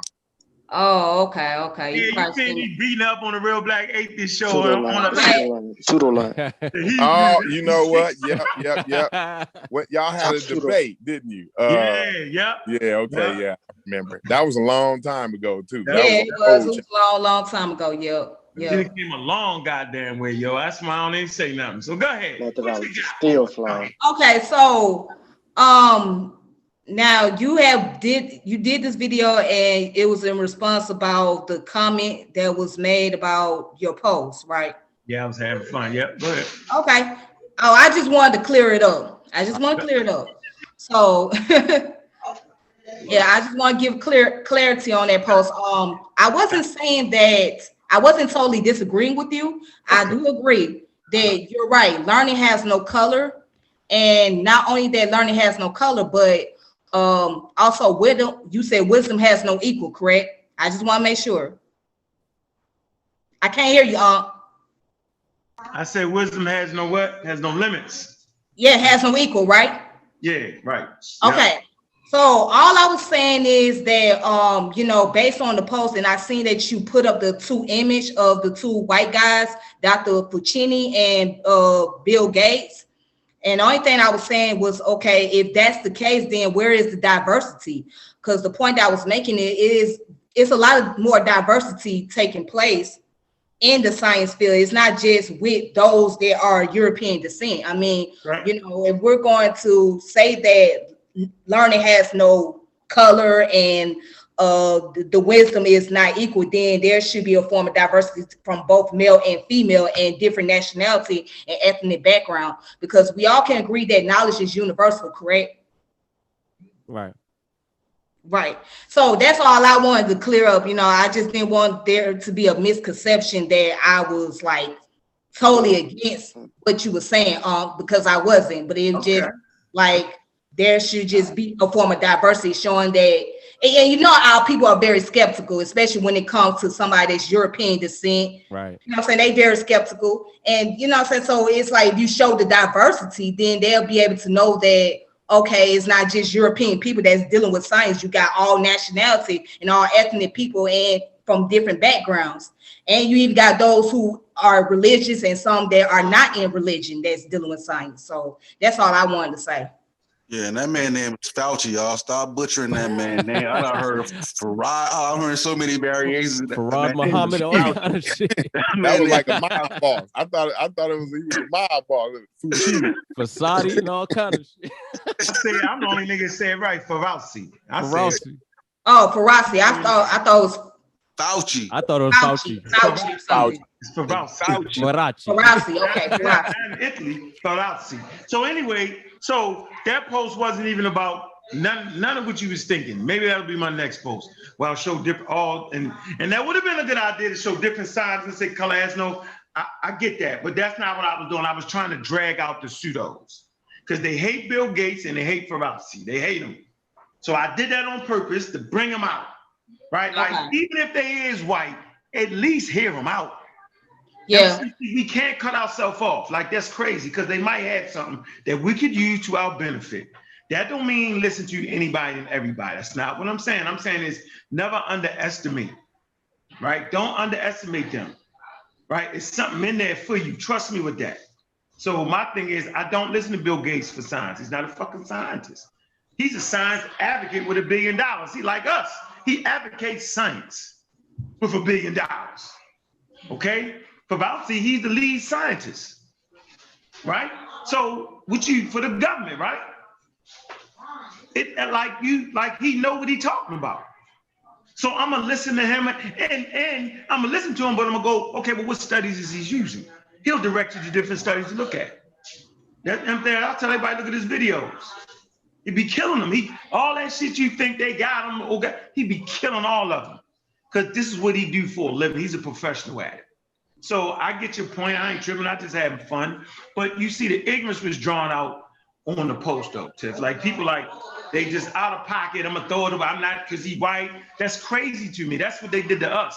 And my point was, where would the world be, right, if they had not done that to us? They judged us based off the color of our skin, not based off the content of what we had. That's it. Right. I think what they were trying to get at is, okay, when they read your post and they seen the pictures that you was posting up, they was thinking to themselves that, well, there's some form of contradiction there. Because if you're saying that, especially if you made the statement, learning has no color, then they're wondering, well, why do you have why you have a picture of two white men? So they're like, what are you trying to say? You saying that they the face of science, or they're the dominant figure? We should just pay attention to them. I mean, that's what people are perceiving. But the comment said, so y'all giving a white man the benefit of a doubt? See, you see what I'm saying? You see that? No, yeah. But that has nothing to, that's colorism. Yeah. Mm-hmm. Like that has nothing to do with what you just explained.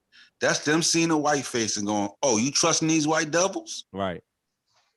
Without even saying, I can see if they said, Fauci said this, and that was incorrect. Mm-hmm.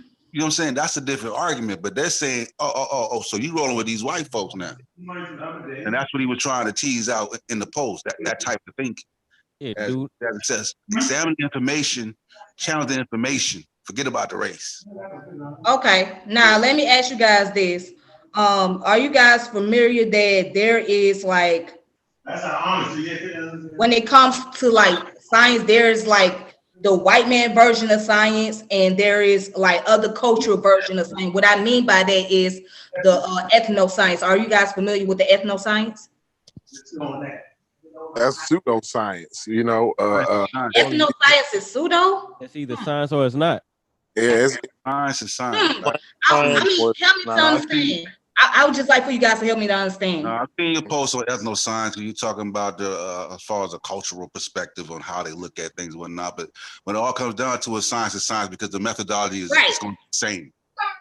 That's point blank period. And the data speaks for itself. So like it really don't matter like what a scientist has to say per se. It's about the data, and then everybody can interpret the data. You see what I'm saying? Everybody can look at the data and understand the way how he came to his conclusion, and also, you know, they publish their work so everybody can scrutinize it too. You know what I mean? So it's more, you know, that's what really to what I be saying as far as like science has no color or no gender or none of that, because the data speaks for itself. You know what I'm saying? And that's what science is all about, allowing the data to speak for itself. They can have biases though, Tiffany. Right. Well, hold on. Let me tell you this. That's why I they agree do with it you. to get the bias out of it. You know what I'm saying? So, but go ahead. Yeah, it's tools. They got tools to Strain out mitigate the biases though. You know what I'm saying? I agree with you. You said it. I agree that there shouldn't be no bias, but guess what? There are those who are very biased, regardless of what color and what race they are. You know what I'm saying? Let's be honest about that. You got people that's biased based on their religious perspective, based on the gender perspective. So it's going to be biased there in science. You know what I'm saying? Well, with the scientists themselves, rather. Yeah, when you bring that into the science room, though, when you bring that, how would that trump the methodology though? When they take what they presented and it's passed around internationally, how would that bias hold up to the scientific method though? Yeah, they gonna hold up. It's not. Exactly. You know what I'm saying? It happens though. You know what I'm saying? And then also, go ahead. But science is the one who gonna come and correct it. Like that's what I'm saying. Science is self-correcting. So the only thing that you're gonna correct incorrect science with is proper science, correct science. You know, so when they come, they bias. When somebody have a religious bias or a racist bias or a gender bias, when they bring that into the laboratory, it's gonna be exposed. You know what I'm saying? People gonna see that in the way they can. You know what I mean? Because people do studies on how they come up with their conclusion. You know what I mean? And so your bias will be exposed. So most scientists do have biases, and it's a lot of religious scientists. But when it's time to go into the science room, to the laboratory, to the classroom, they leave that bias outside the door. Otherwise, they wouldn't get. And if they can't, the research will catch them in the opening hypothesis. Yeah, just like IE intelligent design. They try to pass that off as science, but once it hit that world, that methodology gets to it, you're done. It's over. Hey, Nahisi, what's going on, brother? Pseudo Killer Official, where you been at, man? Good to have you in, man. What's going on, family? What's going on? Peace. You got something to add to the discussion, man? Nah, I'm just listening. I just finally got a chance to actually hit the link and come in tonight. That's why I wanted you to talk, goddammit. I ain't seeing you around, man. You're a Pseudo Killer Official. I'm a Raw Squad. Mossy Clan Warrior. You've been there with me from the beginning, yo. Loyal, you know what I'm saying? Dedicated. You told me a lot. Shit, man. I'm always good to have you around, bro. Yeah, I know. Even in your presence, bro. Kofi. Huh? Kofi made me a Mossy Clan Warrior last week. You ain't know that, did you? I'm an official Mossy Clan Warrior. Nah, you official, man. Well deserved. Well deserved. I wanted to say this. Do you I ain't hear I would have gave you the vote. Props though, but I ain't gonna. It's cool. I would have gave you the vote. You don't believe in Africa, nigga. I want to ask this. Now, do you think that there can be like an interpretation of science, basically mean like the lateral concept and the linear concept? What you mean? What you looking at? You reading something? I'm asking you a question. I don't understand the question. Somebody help me out. What the hell are you talking about? Okay, I say, do you believe that there could be interpretation of the information that's coming from science. That can be dealing with from the lateral perspective and the linear perspective, or both. Give an example. Yeah, that's why they publish it. Give an example. Let's say it is perspective, because that's why they say, publish it in the journal. But go ahead. Okay, let's say a periodic table, right? Let's say we look, hold on, wait a minute. Let's say you look at the periodic table, but instead of the names that is being used on those periodic tables, somebody else can come along, and use like some type of African names, but it's still saying the same thing, but you just, interpreting it within the African context or the Africana context. I get the point. I get the point. That's dumb, because it's going to end up being the same shit. It's like, even if you made your own categories up with African names, you know what I'm saying? When we classify things, it's going to all end up, you're going to classify all the 8 together. Oh, be careful, But what I'm saying that was a good point, What I'm saying is be careful, I love it. Okay, what I'm saying is make it where it is easier for a person could, be able to understand the scientific methods a lot better. You know what I'm saying? Science is universal, though. Like I said, science is universal. But what I'm saying, like, use a different interpretation to make it a lot easier to understand. No, science has its own language. It has its own. Yes, it has its own language, but I'm asking, can there be interpretation of it so that way it's a lot easier for one to understand? People can interpret that. Do you understand what I'm saying? Do you understand my question? I understand. Yeah, Africans can understand science too. The way it's given, the way it already is, African ain't gonna have no problem with understanding it. Yeah, they do. A scientist is gonna understand it. So in a different language, an ape is an ape is an ape. No matter how you classify them, if you try to do all kind of different shit, you're gonna end up, even if you use your own frame, let's just say we're gonna use our own framework to classify humans. At the end of the day, you're gonna say, wait a minute, that whale, when we seen it had a baby, it had an umbilical cord.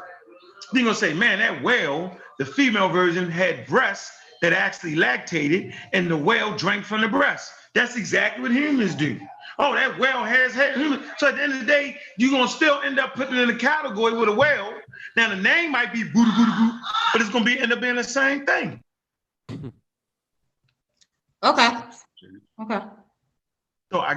So a lot of people try to say, yo, let's put it, but that's why it's science, because it unifies, it's unifying. If that's the case, every culture can come up with their own shit and claim it to be better. That's why science, it attempts to alleviate that. Like it's not that you're in India that makes you better. It's the way you do science and follow the method. Right. That's the point. It levels the playing field. It's universal. All about the method. And it's about who's making the discovery. I think Neil deGrasse Tyson did a show on it, and he was talking about, some of the stars will still have Arabic names. Mm-hmm. Because they were the one that did the work, and they discovered it, so they attached their language to cultural names, their language to it. When you got people like Isaac Newton, these people doing their thing, and they're gonna put it in their framework. So when somebody in Africa does it, they're gonna put it within their framework, and then we gonna refer to it the same way. Whether it's Africa, Switzerland, or wherever it goes, Hong Kong, it's gonna be the same thing. Okay. All right. Well, thank you for answering the question. I appreciate that. Yeah, we ain't trying to fix it. Y'all got anything y'all want to say to me? It's all love. It's all love. Like I said, I say you good people. You know what I'm saying? The warrior queen. You know what I'm saying? You gotta get it in. I don't mind people going at it. I like the little war and stuff like that. You gotta get the fights and stuff.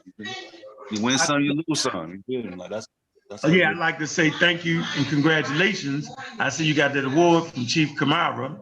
And I mean, you have been, I ain't gonna lie, you have been fighting for Black people ever since I got you out of being that Hebrew. I ain't gonna. Ever since I got myself out. Hold on, people don't know what the hell y'all talking about. What I saw the post. I don't really comment like that, but I saw the post. Be cheesing up, big cheese on your face with the certificate. So explain what happened, Tiffany. What happened? Okay, so there was an event out here in Atlanta, award event. I couldn't make it, but brother Chief Kamara, he was hosting the event. So I was happened to be one of the recipients to receive the award for, just, the work in the community, also just being dedicated and whatnot. So yeah, so that's what it was. I had received a certificate. Don't be for trying it. to look all humble and shit on the camera. It's okay, smile. What? You try to be all humble, smile. I am being humble. Am I not supposed to be humble? No, I want you to smile. You're trying to be like, I'm not supposed to be humble. you pat yourself on the back. You did something good. You did something good, and you trying to be calm about it. Wait a minute, Sean. What's wrong with me being humble? Ain't nothing wrong with you being humble. I'm just messing with you. Oh, okay. You had me confused for a moment. I'm gonna tell you what's wrong with being humble. What? After running around playing Hebrew for years, yo, you come a long damn way. I ain't gonna lie. That's where you love to bring that up, huh? That Hebrew stuff up, huh? Let me tell you what was funny. Hold on. That was part of the problem, though. Hold on. Let me set up the moment here. I ain't gonna talk about the Real Black 8 show in Atlanta. We used to come on there, we used to battle, fight. It was fun. That's not the pivotal moment in your development as an African. Your pivotal moment as a development as an African when you took on Nazi Yasserel. Yasserel, yeah. Yasserel. At this point, he had already defeated Seti, right? He was up here, dog. Yeah, he did. It took a black woman, I lie to you not. I'm sitting in that joint, Tiffany sitting there, and she just stand up in front of that man, whole congregation, yo, and proceeds to beat him up, yo. I was like, oh, hell no. Did she just do that? He couldn't even get out of it, yo, like you stunned him. I was like, damn, shorty, it shocked me because I was thinking you was going to temple to go to temple. But you wasn't. You was going up there to express yourself as not just a woman, but as an intelligent human being that so happened to be a woman. Yeah, I was just asking him some question about the scripture. You stunned him. It was crazy. I was like, wow, she did it.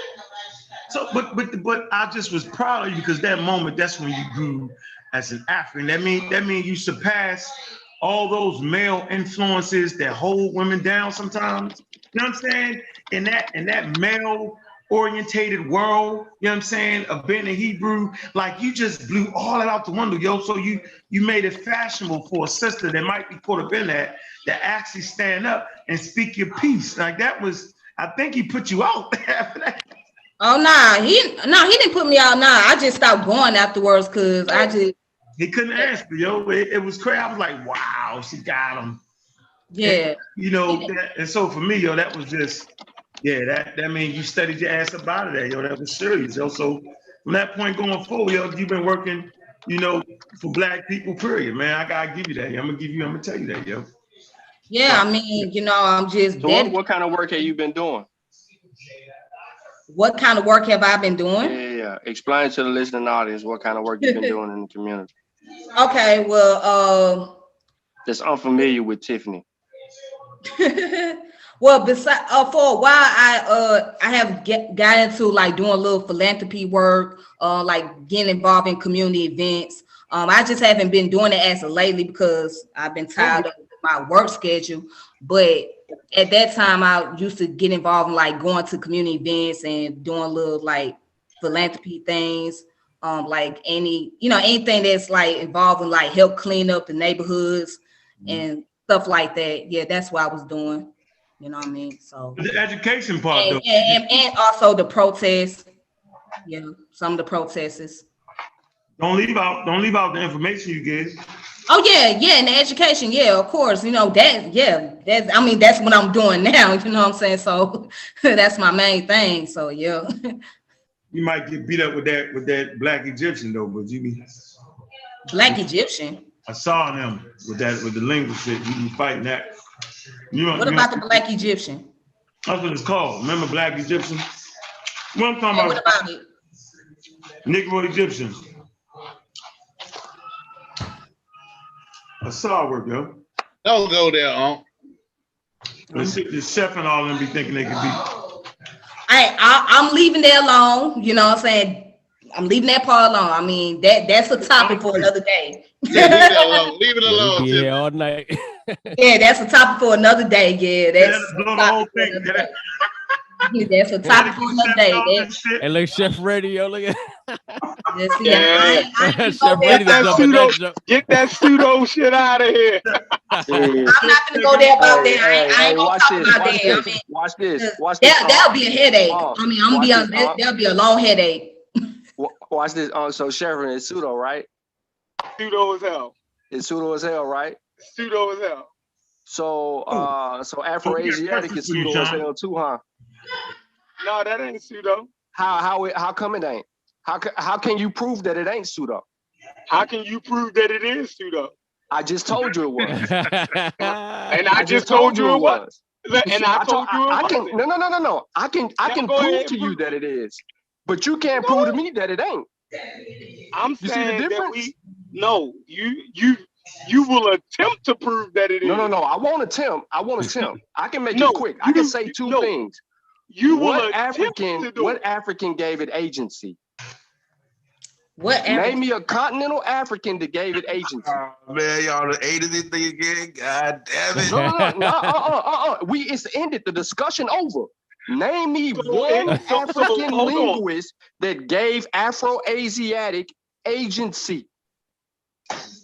Does it matter? Hold on. No. Do I need to slow it down? Am I confusing you? Did I fuck up somewhere? Greenberg. Let me do it one. Name me one African linguist that gave Afro-Asiatic agency over its language phylum. One. Can it be an Afro-Asian? No, I asked you. I was very specific. Hold on. I'm very specific. I am very. Listen. No. You can it be an African American? No, I said one African. I said give me one African linguist that gave Afro-Asiatic agency over its language phylum. One. Can you do that? So you asking me? No, just say no, man. Just say no. Because we got an African American. So an African American is not. Bro, what did I ask you, bro? I asked you for one African on the continent linguist. I didn't say African American. I didn't say no Asian. I didn't say none of that. I said African. No, I don't know nothing. All right, thank you. Hold on. You don't win like that. Chef, that's not. He just showed. Don't worry about that, Chef. Didn't know a goddamn African language. That ain't what we want to know. Hold on, Chef. That ain't what we're gonna know. Sean ain't gonna go the long route. Hey, Sean, let me explain to us, because it's all gonna take an hour and a half. Y'all wow. Hey, Chef. Just double team you, Chef. Come on, Chef. We're trying to get. Yeah, they ain't even letting me. Go ahead. Hey, Chef, listen, dog. I'm on your side right now. You forgot we actually had a conversation. Right. We said it's all gonna take 10 hours to explain one small item. I say Sean can he'll just give us the basics. So Sean, this is what we're trying to figure out. Why not Afro-Asiatic? Just very simple. Why is Afro-Asiatic? Why shouldn't it be accepted by continental Africans first? Because continental Africans did not design or create a language phylum that has anything to do with an Asiatic. Africans were forgotten about in this conversation. African languages wasn't even constructed by Africans per se until they started constructing them themselves. Then they were forgotten about, and then they were called pseudo by motherfuckers who don't even study languages. Okay, freeze. Now I think that's a better point for me. Instead of because we didn't come up with it, that don't really fly.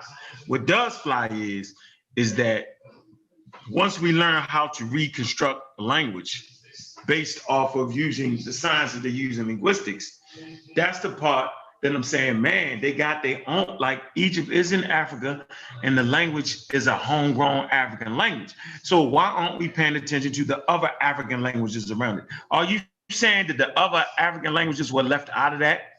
Is that basically what we're saying here, or what you saying? What is you saying? Be careful, Sean. They got Afro in the No. This is foreigners. These are foreign people telling you what the language family is.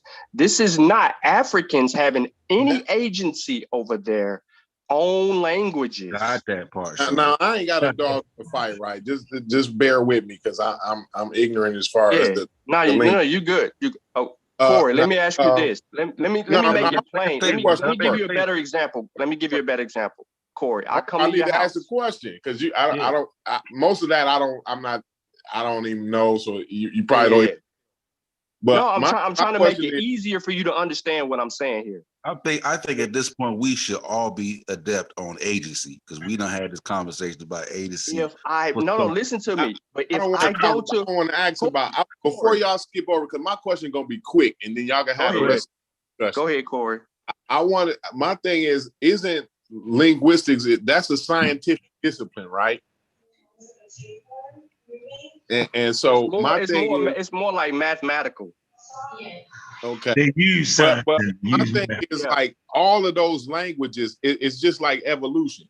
It don't matter what you name it. Like everything is still gonna fall into the same place, right? Like it depends on it depends on the reconstruction because let me give you an example. You have people who've never stepped foot in Africa, right? But just been in America and other parts of the world, but not necessarily in Africa, dealing with the lesser of the people that are making these reconstructions based on their grounds and their way. So what I wanted to ask you so I can try to give you more clarity on it is if I come to your house and you let me in and then I start naming shit in your house. I've never been to your house until you let me in the door. And then I start telling you what all these things in your house is. And then I leave and then I go share what I learned about in your house with other people. And I told them what these things are. And I disregarded how the evolution of languages the evolution of things in your home transpired. That's not what Corey's saying. Corey's saying just like when we classify H, no matter what language you put in, humans are still going to be H. He's saying no matter what. So I don't think that's it, Sean. I think what they thinking is they basically saying that they are accepting the languages, the language column that the Europeans put it in. You're saying that they missed a lot of other languages that would kind of take it out of that category. That's got to be basically what you're trying to say, though. Okay, that the Europeans are missing something. Just to keep it simple, like John. Okay, to keep it simple, how they are derived to the conclusion was faulty. Yeah, I heard y'all say that. What do you mean? The person who proposed the method. The person who proposed the method and then the person who proposed the naming of the language phylum didn't follow their own method. So how did they come to the conclusion that they got? That's unscientific. That sounds better.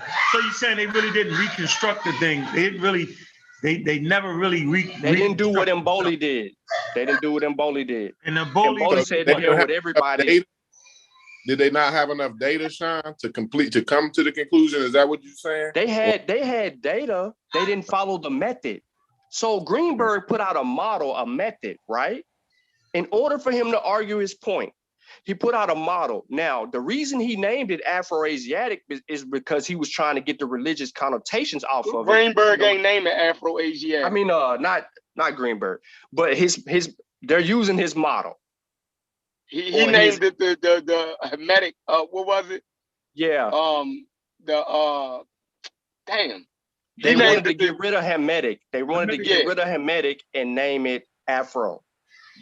Now Christopher Ayrton them went and named it the Afro-Asiatic. Right. They cleaned up Greenberg work. Go ahead. Right. So that the whole thing was to get the religious connotations off language. Because how the hell you gonna know what religion one practices off of that? I don't know. But that's the whole thing. But nobody actually followed the method. So when linguists began to utilize the method that was set forth and argued for or accepted by academia, they realized the faulty method. But we Can still, I ask you a question? okay, hold on. Do you hear that though? That's important. We shouldn't run that. We shouldn't run that stop sign right there. I know. We ain't run. I heard that spill before. So I'm cool with that. So you saying that's not really what you think happened? You don't think that happened? No, I'm saying that, you know what I mean? Is it possible? Yeah, cool. Let's accept that. You know what I mean? Let's accept that for right now. All right, go ahead. All right. What I'm asking is Sean, is it possible, right, that the Semitic languages of Western Asia had its root in Africa?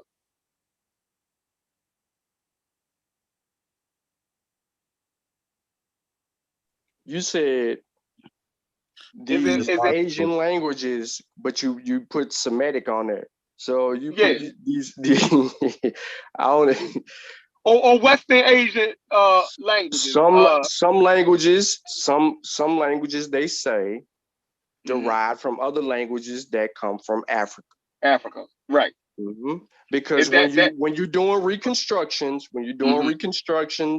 in the language phylums, you see you'll see a SAR, or you'll see other people that work on this. You'll see them comparing the neighboring languages to African languages. Right. So because they're looking for they're looking for a pattern. Right. So what I'm asking is, if they're saying that, you know, Western Asian languages, right? The proto language that, you know, that gave rise to those languages is a proto African language, right? So, like, from saying it from that standpoint, they're saying that African languages birthed Western Asian languages. Like, is it like, I wouldn't feel comfortable with saying that though. You know what I'm saying? Like, is it the language or is it the script? You see what I'm saying? The language. They would use the language, right? I would say the script. Why can't it be both? Why can't it be both? I just think that people are more creative in being able to do things for themselves. I mean, they do it culturally with everything else. I would say influence.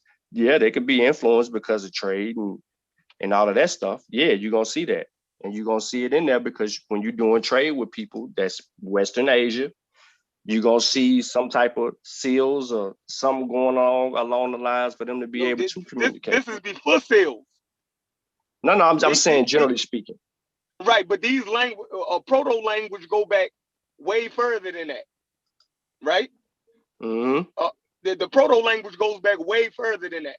So before you get any type of a semblance of civilization and development in Northeast Africa, they saying that these people, small groups of people, right, with a proto language had already left Africa, right, and went and settled in these different places that gave rise to these different languages. So when they trace the language back, they can see that it started from in Africa. And are we saying that didn't happen? Like, is that racist? For if these white people are saying that these Asian languages, right, certain Asian languages has this start in Africa, how was that? Like, that's not even racist, yo. Like, who's bringing up racism though? Or the agency, or you use the word agent, like saying correct agency. Yeah, right. There's a reason why I'm using. There's a reason why I'm using agency, because if you didn't even consider the Africans. I ain't gonna lie, Sean. When you said agency, my racism antennas went up. But I'm gonna go.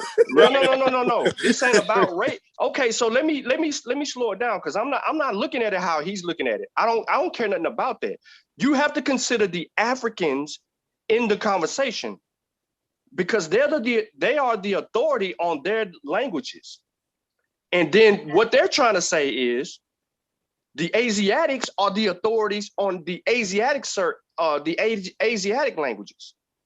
These languages here are African languages. Those languages that developed or evolved somewhere else, those are those languages. There's a but can a separation. language, let me ask you this, can a language be in a place long enough that it becomes it takes on the Lingua franca. it takes on the spice of the place that is at.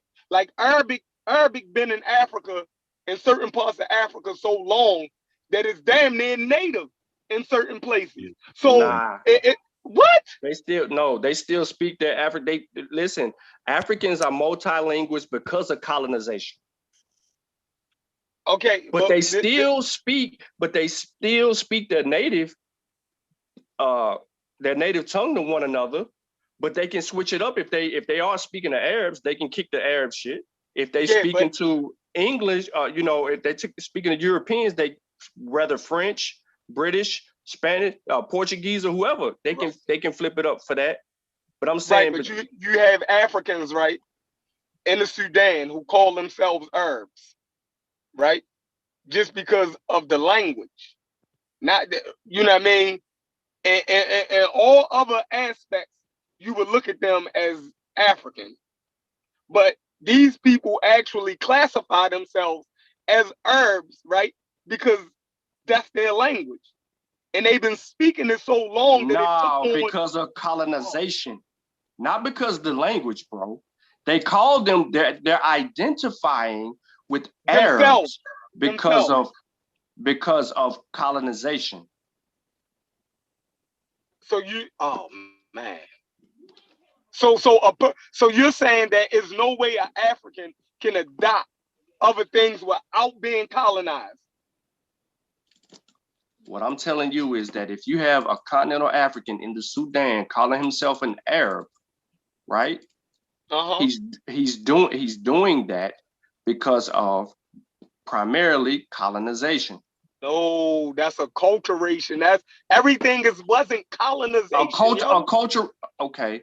So when you colonize a people, right? When you colonize a people, acculturation is inserted inside of a colonization. Is that not true? Yeah, when you colonize a people. Right. But but what about when the people accept certain things of their own, you know what I mean, volition? Without colonization, you say, like, anything that's in Africa that didn't originate in Africa is not colonization. I mean, everything that's in Africa that comes from outside of Africa is not always because of colonization.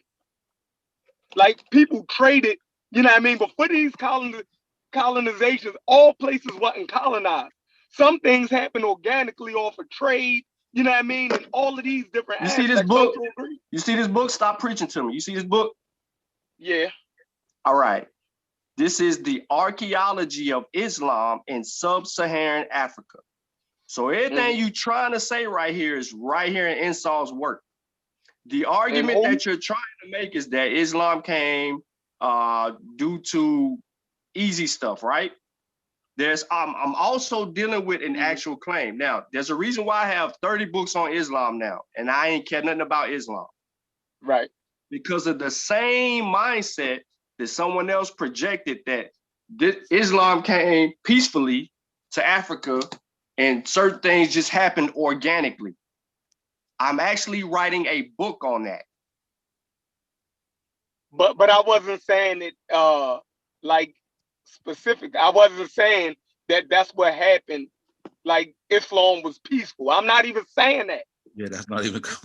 Yeah, that I'm not even saying that. I'm not making a blanket statement. No. You use organically. Yeah, like, you know what I mean. Like, why could? You just talking about languages in general, like before colonization. Like what? Before colonization, or every place that you see Islam in Africa, y'all are saying, or you are saying, it's because of flat out colonization. I know you ain't saying that, and I don't even want to put words. Anytime you see the spread of Islam is because of a multitude of different things, factors. There's a Right. multitude of factors. There's blood, there's politics, there's slavery, right? Right. So, and I Trade, continue to say that trade, these trade and are commerce. really the root of it is politics, blood, and slavery. It's a trade religion. Yeah, the root. So in order to do business with us, you either have to convert, or you're gonna get your head cut off, or we're going to enslave you.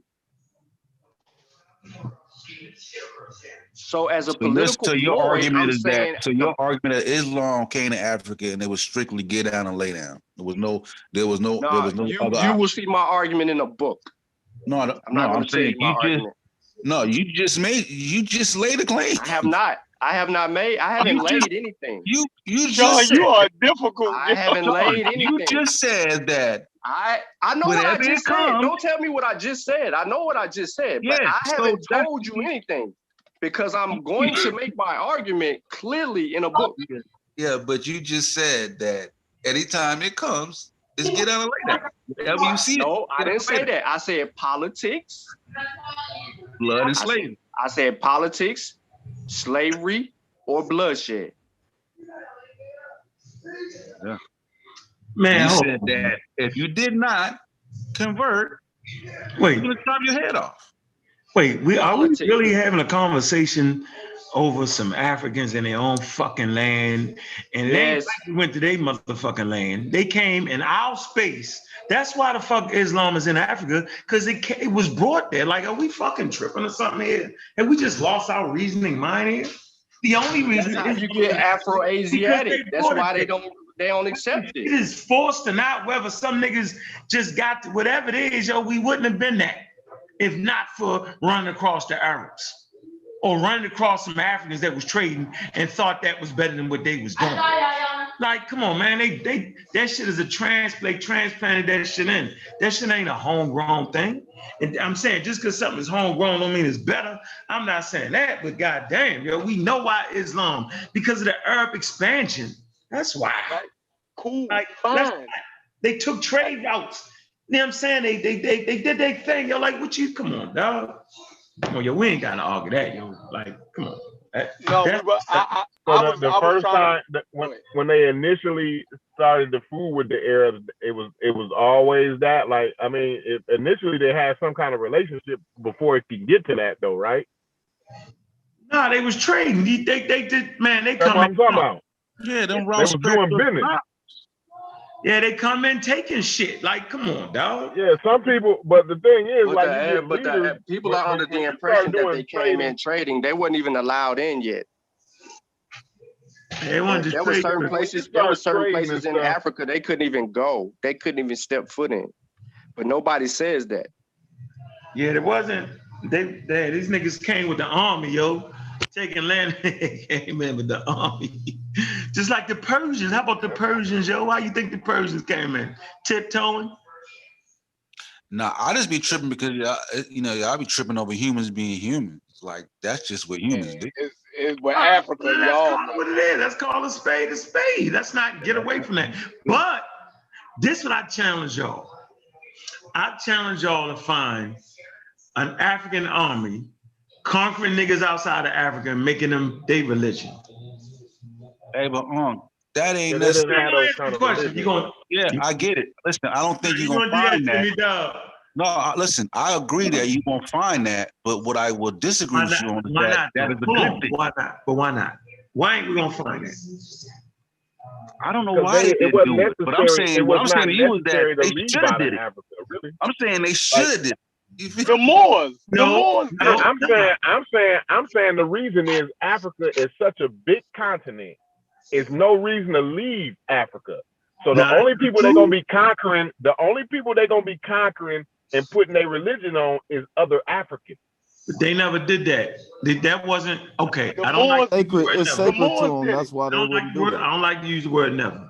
The Moors did it. Okay, man. The Moors is Muslims, yo. They African. Nah, they Arabs, yo. But that ain't even their own The stuff. Moors wasn't Arabs. Man, yo. Come on, you gonna use the Moors, y'all said Africans. Y'all said name the Africans. So the Fulani was not The putting people in that was a slavery? part of the Moorish, who controlled the Moorish Empire? We ain't gonna bait it. Yo, we can't yell at whatever, yo. Like, I can't believe the chef gonna name the Moors. We talking about, but we just explained what Islam was. Hold on, y'all said name the Africans. No, name the Africans that expanded outside. You just proved my point though. Because the religion is made to proselytize. It's constructed in that way to conquer people. It's a conquering, make you be a Muslim type of shit, just like the Christians. It's made for that. But in Egypt, their religion was made to allow people gods into their pantheon. Africans just happen to allow, like, because it's like they have a deeper understanding that your God is really your honored ancestor, and we respect that up. So you could bring your honored ancestors in that. That wasn't a deal breaker for them. It's like they had a better understanding of what it really was. Like it's venerating your ancestors. And since we don't got your ancestors, then we not tripping off you bringing your ancestors in. And now you see that. But they have but make your point clear though. Huh? Yeah, but that dynamic is not even profound. It's just agricultural societies versus herders, bro. That's all that is. You find that same dynamic in other societies. Whenever you find polytheistic religion, you're gonna find a more lenient and more liberal people. When you get to cattle herders and stuff like that, that's a different conversation. Yeah, but that's a good anthropological point, though. That's what it is. Right. Nah, man, you got the Nubians wasn't farmers. You can't be grazing. Listen, the Nubians was farmers. No, I mean, the Nubians was herders. farmers. Yeah, they was herders. Yeah, and the problem is you can't have your animals grazing in a place where I'm trying to grow my crops. You know what I'm saying? So this is how wars come out. And he talked about the polytheistic. I'm talking about religion. We're talking about religion now. Yeah, but those religions were predicated off of. Yeah, their religions were predicated off of that. The polytheistic religions always are more lenient. Look at the Greeks. They always adopt and let other people bring in and tolerate other people's religion. It's liberal. You know what I'm saying? They're liberals. Mm-hmm. Right. So, because it's a polytheistic thing. You know what I'm saying? Now, when you get to the monotheistic thing, that's when the issues come. You know what I'm saying? But it's a part of their culture.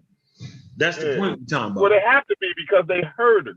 You see what I'm saying? So who was the herders then? But here's the mistake. Once again, this is a westernized worldview. This is us infusing our understanding on a people in that time frame or mind frame of what's going on the continent. Like, we won't remove that perspective. So the challenge is to remove what you learn from a westernized perspective on Africa. You have to remove that worldview. You have to look at this under a different shade of lens. Why? Because this is where the biases come in. We can say that they were farmers. We can say that they were herders. We can say that they were pastoralists. We can say they were all of these different things. But to them, they're not none of them things. They're just human beings having their own experiences and viewing things from their natural world. So how can we get into the culture of the ideal of these people? We got to go and deal with them from a different perspective. We have to remove That's all what of I'm that. saying, though, Sean. I'm saying, though, what I'm saying is, no matter what, no matter where you at, humans is going to be human. You know what I'm saying? And humans is going to have human problems. And those problems that we just named are human problems. And those are the main issues of human beings today. You know what I'm saying? You know, it's a jostle about, who should do what. Right now, it's a jostle about what energy we gonna use. You know what I'm saying? Like, whether we gonna use electric or wind or oil for the rest of our life. You know what I'm saying? Like, humans jostle and humans argue over shit, and obviously they're gonna be it's gonna be a difference between the pastoralists and the agriculturalists. It's gonna be, you're gonna have different types of society, more liberal societies and more strict societies. You know what I mean? So I'm just saying, like, humans is gonna be humans no matter what continent they on. What continent they on? Yeah. And that, when you study human population all over the planet, that's what you see. That's why I say that, because every time I read and I study it, you see it. You see it everywhere, bro. It ain't just in Africa. Do y'all have an anthropology book?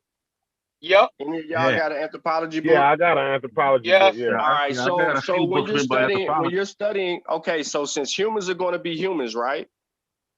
Right. Yeah, but they just switched up the conversation. Hold up. If humans are going to be humans, right? They put you in a rabbit hole, yo. No, I understand. I understand that they try to put me in a rabbit hole with the bullshit. Sitting there talking about Islam. It was a good one, and how they colonized people in Christianity. I never said that you had other Europeans, it wasn't even called Europeans, that was chilling, farmers, and niggas with riding on horses decimated their shit. That's not what I'm talking about. Y'all know what I was talking about, and y'all switched it up and added everybody in. No, we talking about the periods of Islam and the periods of them coming in proselytizing. Those West African religions wasn't doing that at the time periods we talking about. Egypt wasn't doing that. But the point was, though, listen to what my point was. Even though I agree with you, they came in and they did that. They did the get down and lay down thing. But what I'm saying is, before that happened, they were doing trade and commerce as they had a good relationship at one time before it went bad. You know what I'm saying? Like, people don't deal with each other right off the bat. You can't come in right off the bat chopping heads off. It ain't gonna work like that. You know what I'm saying? Like, you got to build a relationship first. So what I'm saying is, through that relationship building, some cultures and some influences were traded back and forth. Like Chef said, on one's own volition. It was not brought in on some type of just like, look at we talked about it the other day. Look at the Chinese people. You know what I'm saying? Like, they love breakdance, graffiti, and hip hop damn near more than we do. You know what I'm saying? Like, but China and the United States is That's not how Islam comes to Africa. It's not how these Arabs. I'm not saying that's how Islam. I'm not saying that's how Islam is dominating like it is today. No. What I'm telling you is the early inception. I'm telling you the early inception was a facade. It was no different than how the Portuguese came to West Africa. It was the same mindset, bro. They were trying to create an avenue to communicate goods and services with these people with the intent of being able to spread their beliefs and push their agenda elsewhere. It was about expansion. This is coming from the earliest archaeological evidence that we have from Islam in East Africa. It was about them painting a picture coming into East Africa, the easiest way that they actually could to spread their ideology. And what they imposed on the people was, hey, this is similar to what we're doing, and we accept all of this stuff that you're doing, and we can just mirror it and we can infuse it, and you still can do whatever it is that you can do. Or if you really have a problem with it, then we just do what we got to do if it comes to that. However, this was about expansion and the spread, because they needed to do that. They were trying to compete with other people, especially in the Levant, and they were trying to rise, so to say. So just based on the archaeological evidence, the earliest archaeological evidence that we have comes to some damn tombs, the way they constructed and built their tombs, which is weird for me. And we're talking East Africa. But it didn't come like some people assumed that it would come. It wouldn't come as the Moors projected it to come. It wouldn't come based on how the claimants, the reason why I'm writing this shit, say it came into Africa. It was a facade. It was smoke and mirrors. Now, all the other stuff you're talking about, just the human experience is just that. But the way that comes, and this is why this brain goes back to the language point, is because other people are making decisions on Africa again and ignoring the Africans in their own way. For what reason? We don't know, but we'll accept what everybody else has to say about Africa. Next thing you know, Chinese in 2030, when we're wiped off the planet, the Chinese script will be a African Say script. we're gonna get wiped off the planet, yo. You tripping. Straight conspiracy, dude. Yeah, you went straight. Hey, I ain't really saying it like that, but you know what I'm saying? Like in 100 years from now, they're gonna say that the Chinese script is an African script and an African language because the Chinese are in Africa. Oh man. So are they Sean, let me ask you, Sean. Are they is they have it? No, I ain't gonna I'm on the same subject. No, now do they have what you call it? African linguists that are writing papers? Because I'm not now, believe me, I'm not into the linguists at all. You know what I'm saying? I'm just wondering, like, is there, I mean, don't the Africans, because it should be Africans that's linguists, and then I'm sure they done peer reviewed the papers and all that, like, and it's all good. The Afro-Asiatic, am I wrong on that, or what, Sean? We're going to find out. Yeah, because I'd imagine that's where you get Mboli. That's where you get everybody else. You get that from them. Okay. Because one thing about science, you get Theophilo Banger. You get a whole bunch of African linguists. You get them saying, "Hey, look." Yeah, I heard, because I heard those people from Asar. But what I'm saying is, what my real question is that in science, it don't be individuals. These be teams. You know what I'm saying? Like, whatever the famous linguistic is, I don't even know the guy's name who coined the term Afro-Asiatic, right? But he didn't do that by himself. He had a team, and on this team, it was all kinds of different people on this team. It had to be, because they wouldn't. How you gonna come up with the data without all kinds of different people?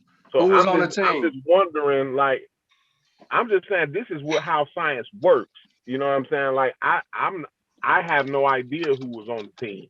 What I'm saying is, I know scientists don't work by themselves. They work as a team. You know what I'm saying? You can't collect data by yourself. You know what I'm saying? It's just, we ain't looking at finches. This ain't Charles Darwin looking at finches by himself and writing pictures and stuff. You know what I'm saying? Like, this is linguistic. So, like, you got to have a real team. This is a real discipline. You know what I'm saying? So you got to have a real team that's backing up what you're saying. And I'm sure these teams ain't all white people. You know what I'm saying? It's hard to convince me. Now, like don't get me wrong. I don't know none of the teams. Nah, you're I don't even know none of the anthropologists. You're assuming. But what I'm trying to tell you is there was no African. I'm gonna pose it again. Name me one African linguist on the continent that accept that term. Well, yeah, that I'll be the wrong person to ask that, because I wouldn't know. Now, why am I saying that? Is because they were excluded. But hold on one second, because I just want to, because you keep talking about the term. It's just for me. It's not just about the term, right? It's actually about the actual linguistic study itself, right? Like, if they was to rename it something else, it wouldn't be over with, right? It's about the actual work, right? I'm asking. You say what? It's not just about the name. Like, in other words, if we were to change the name, to Uncle Keck Addict, that would, like, it's not about the name. The name is used to give validity to something that is un-African. Okay, but it's more than just a name, though. Even once you change the name, it's still more than that, though, right? Bro, before it was Afro-Asiatic, it was called, what was it, the Hamitic? Yeah, they keep switching it to fit their shit. Yeah, but I'm saying, but it's different. But you not. Yeah, That was why was it called Hermetic, Hermetic then, bro? though. No, but what I'm saying is your gripe is not they only. deemed that unscientific, right? I do know that. Like that was unscientific, the Hermetic thing. But your gripe is not only with the name, or your gripe is with the actual methodology used to come to the conclusion of the actual languages, right? Damn, I can't get you. Oh, my fault. No, I'm saying I think you hear what I'm saying, Sean? What, he gone? Nah. Huh? No, I don't. I'm saying that your gripe goes beyond just the naming, though. Your gripe is also with the methodology used to come to the conclusion they came to. Oh, yeah. All right. Because the naming comes from basically the conclusion of what was supposed to have been the method. Right? So you come to this, you came to a faulty conclusion, but yet it is widely accepted among academia, per Sheffrin, because that's who he listens to. Academia can conclude on something that has faulty methodology is very unscientific. Take a dig at Shep like that.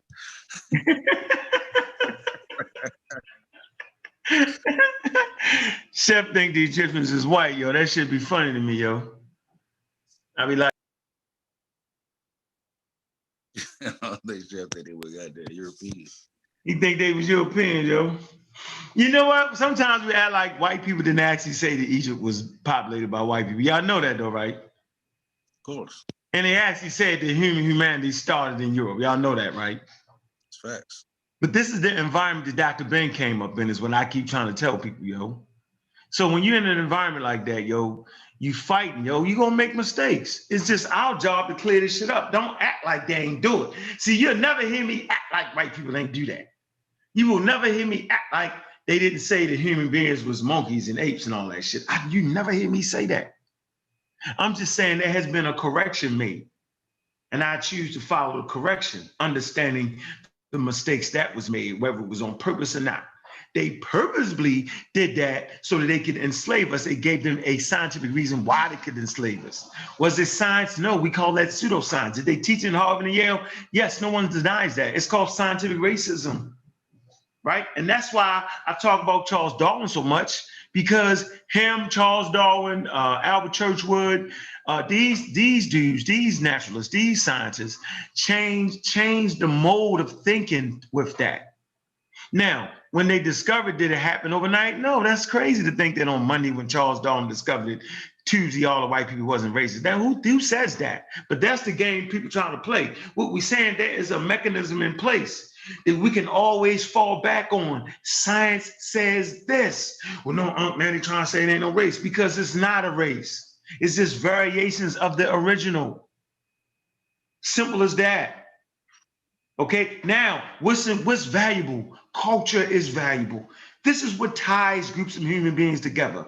Culture. That's why I say Christianity failed us, because it usurped our culture. That's the point. That's the problem I had with Islam, Judaism, and Christianity. This is the problem I had with colonialism. They got a method of languages, right? And they do their thing, and they leave out Africans. You won't do that to motherfucking Greece, bro. You won't do it to Europe, dude. You're not naming European languages some motherfucking Afro-Asian. You're not gonna do it. You're gonna get cussed out. The Russians don't want to hear they're Europeans. They're not listening to you. They emphatically are not in the European Union. They're not that, no matter what we say. So I'm saying is, at a certain point, we got to be able to put our big boy pants on. This ain't blackology. This is what human beings do. India is not listening to the United States when they say we have regulations on stem cells. In their culture, they do not have a problem with stem cell research. There is no regulations on that. Ain't no regulations, a lot of things. Well, I'm just saying though, I mean, like, that's why they lead in the world in stem cell research though. Yeah. Wild West out there. Because their religion ain't just letting them, it ain't, they don't have a problem with that. Certain places don't have a problem with abortion. You're not having this argument. Oh, places aren't, China's not having a problem with vaccines. Russia's not either. Take the motherfucking vaccine. We know what you don't know because you don't have a fucking microscope. Yeah, we're gonna knock your goddamn, we're gonna crack your skull. hey, the point I'm trying to make here I feel you. Is that it's called agency, right, wrong, or indifferent. But y'all niggas don't got the agency to categorize y'all goddamn languages. No. That's the shit I don't like. I don't like when you bang on Dr. Ben, because Dr. Ben was saying, wait a minute, yo, why this shit gotta be from Australia? I know you got Dr. Ben in there. I mean, I'm just saying, like, come on, dog. No, we ain't banging on. We ain't banging on Dr. Ben, man. You can bang. I'm saying, but you'll never hear them bang on the nigga that wrote the Book of Beginnings, or the guy that wrote Premortal Signs and Symbols, Albert Churchwood. You don't hear Europeans bang on that. They just politely retire their shit. Hey, read the next generation of books. Yeah. Oh, them niggas was garbage, yo. Them niggas was garbage. Come on, dog. Like Leo Hansberry wasn't garbage. Dr. Ben wasn't garbage. Now, Bobby Hemmington was garbage. That's different. That's all I'm trying to say. There's a difference between what Dr. Ben was doing, right, and what these other dudes was doing. Okay, so we allowed them room. There wasn't an internet. You had to drive your ass to the local motherfucking library or all the way up to Syracuse or wherever the hell you need to go. You're gonna drive that ass there, dog. Through racism, white supremacy in the 60s where they pull your ass over and might shoot you. They had to do that. So it's always like I don't get, like, it's important for African people to be able to define their fucking reality. Like, you say it all the time, there's only one reality. Okay, but can we define the glass we're looking through? Is that at all possible? That's all I be saying. So for me, I see Asar, you on here now. For me, my point has always been this. That's my point. I knew they would set us up, so I knew it. No, I wasn't. I wasn't setting you up for it. We've been talking about this for a while. I gotta have him in here, and I gotta have you right now, Sar. I need you to be as simplistic as possible. We don't need the long. We need to really get you some hard points here, right? So for me, in the groups I've been in, right. First point I want to make is that I know for certain you're definitely up for the challenge of if anybody from fucking UCLA actually reading your book and doing a serious critique on it. Like, I know you up for that conversation, you up for that critique. Right or wrong, Asar? I know that's not a problem, right? At all. Okay, so good. So all that shit the Chief X is talking, nigga, we gonna mail the book to give us the fucking address because we ain't waiting on you to do it. Right? What's the guy's name? So we can send them a book and they quote unquote linguistics department. We gonna get this out the way. Y'all acting like niggas ain't ready for the conversation. That's ridiculous. It's a ha joke with the Chief X dude. Bro, you ain't scaring nobody with that. That's crazy. This is why the brother wrote the fucking book, so it could get critiqued, so he can figure out what is wrong and what is not. The problem is these fools will not critique the work they running. All I hear is ha and kikiing. These linguistic groups, the ha and the kikiing and I saw what the hell? Remember we was in that linguistic group and you stumped the white boy. Yeah. He was trying to say that they had this some kind of method that he hadn't gotten yet, or something with the you know what conversation I'm talking about? Yeah, I'm gonna try to see if I can find it right now. Yeah, Give me a second. Yeah. Let's make the rubber hit the road. We're gonna make the rubber hit the road tonight. Right? See, y'all really think that the white boys be really critiquing. No, they be cracking jokes. They don't step up like they supposed to. They don't have what y'all think they really have all the time. Y'all underestimate. Yeah, find that conversation, dog. So people don't think I'm just making shit up. I sit there, I was like, wow, these guys is funny. Wow, they supposed to be linguistic. I'm like, wow. They forgot one thing, huh? What? Alma Ross. Yeah, yeah, did they? Getting. They keep forgetting that, don't they? Man, I didn't sit back and read that shit. I was like, wow. That's how I said, here, yo, get in this group, and read. I was like, wow. Oh, you got a pseudo name. Oh, you trying to hide. I was like, he got his real name on. Like, what is they talking about? Like they gonna tell us why we use the names we need. That's another reason. The reason they use and change their names because they be hiding. The reason we change our names because we saying, yo, I don't want that white boy name. It's two different things of why we name ourselves different shit. Exactly. We're not changing our name so we can write a book and don't nobody know it's us. That ain't why we change our name. See, that's called, we got agency to be able to change our names the way why we want to change them. We're not changing because the way y'all want it to be changed. We change because that's, oh, there we go. What's that? Okay. I see that. I see that. Peace. Well, first of all, I just want to say peace and blessings to everyone on the panel. I don't see who's all in here just yet. But peace to all of you all, and I don't know how long y'all been having the conversation, but I appreciate letting me come in on the tail end, and to, of course, all of the live listeners, and of course, those of you who are catching the archives. So peace and love and light to each and every one of y'all. And so here's an example of what I mean when the African-centered school challenges these individuals on these particular points. So to understand what the nature of the debate is, there was an anthropologist by the name of Joseph Greenberg who wanted to. You can't hear me? We can hear you, bro. We can hear you. I'm talking to somebody else. Oh, okay. I thought he was trying to talk to me. That's why I'm sorry. I'm trying to talk to you. We got the whole Greenberg schmill down. These group of individuals clearly understand who Greenberg is. We don't need that. Focus right there, yo, on that conversation I keep telling niggas about. But I'm trying to. I got to make sure that it's in context. So when Greenberg created his four phylum, but he decided to do it in his own way that was not the scientific and standard way that linguists use to group languages together. And so he created this method called the mass comparative method. And the standard method is what we call the historical comparative method.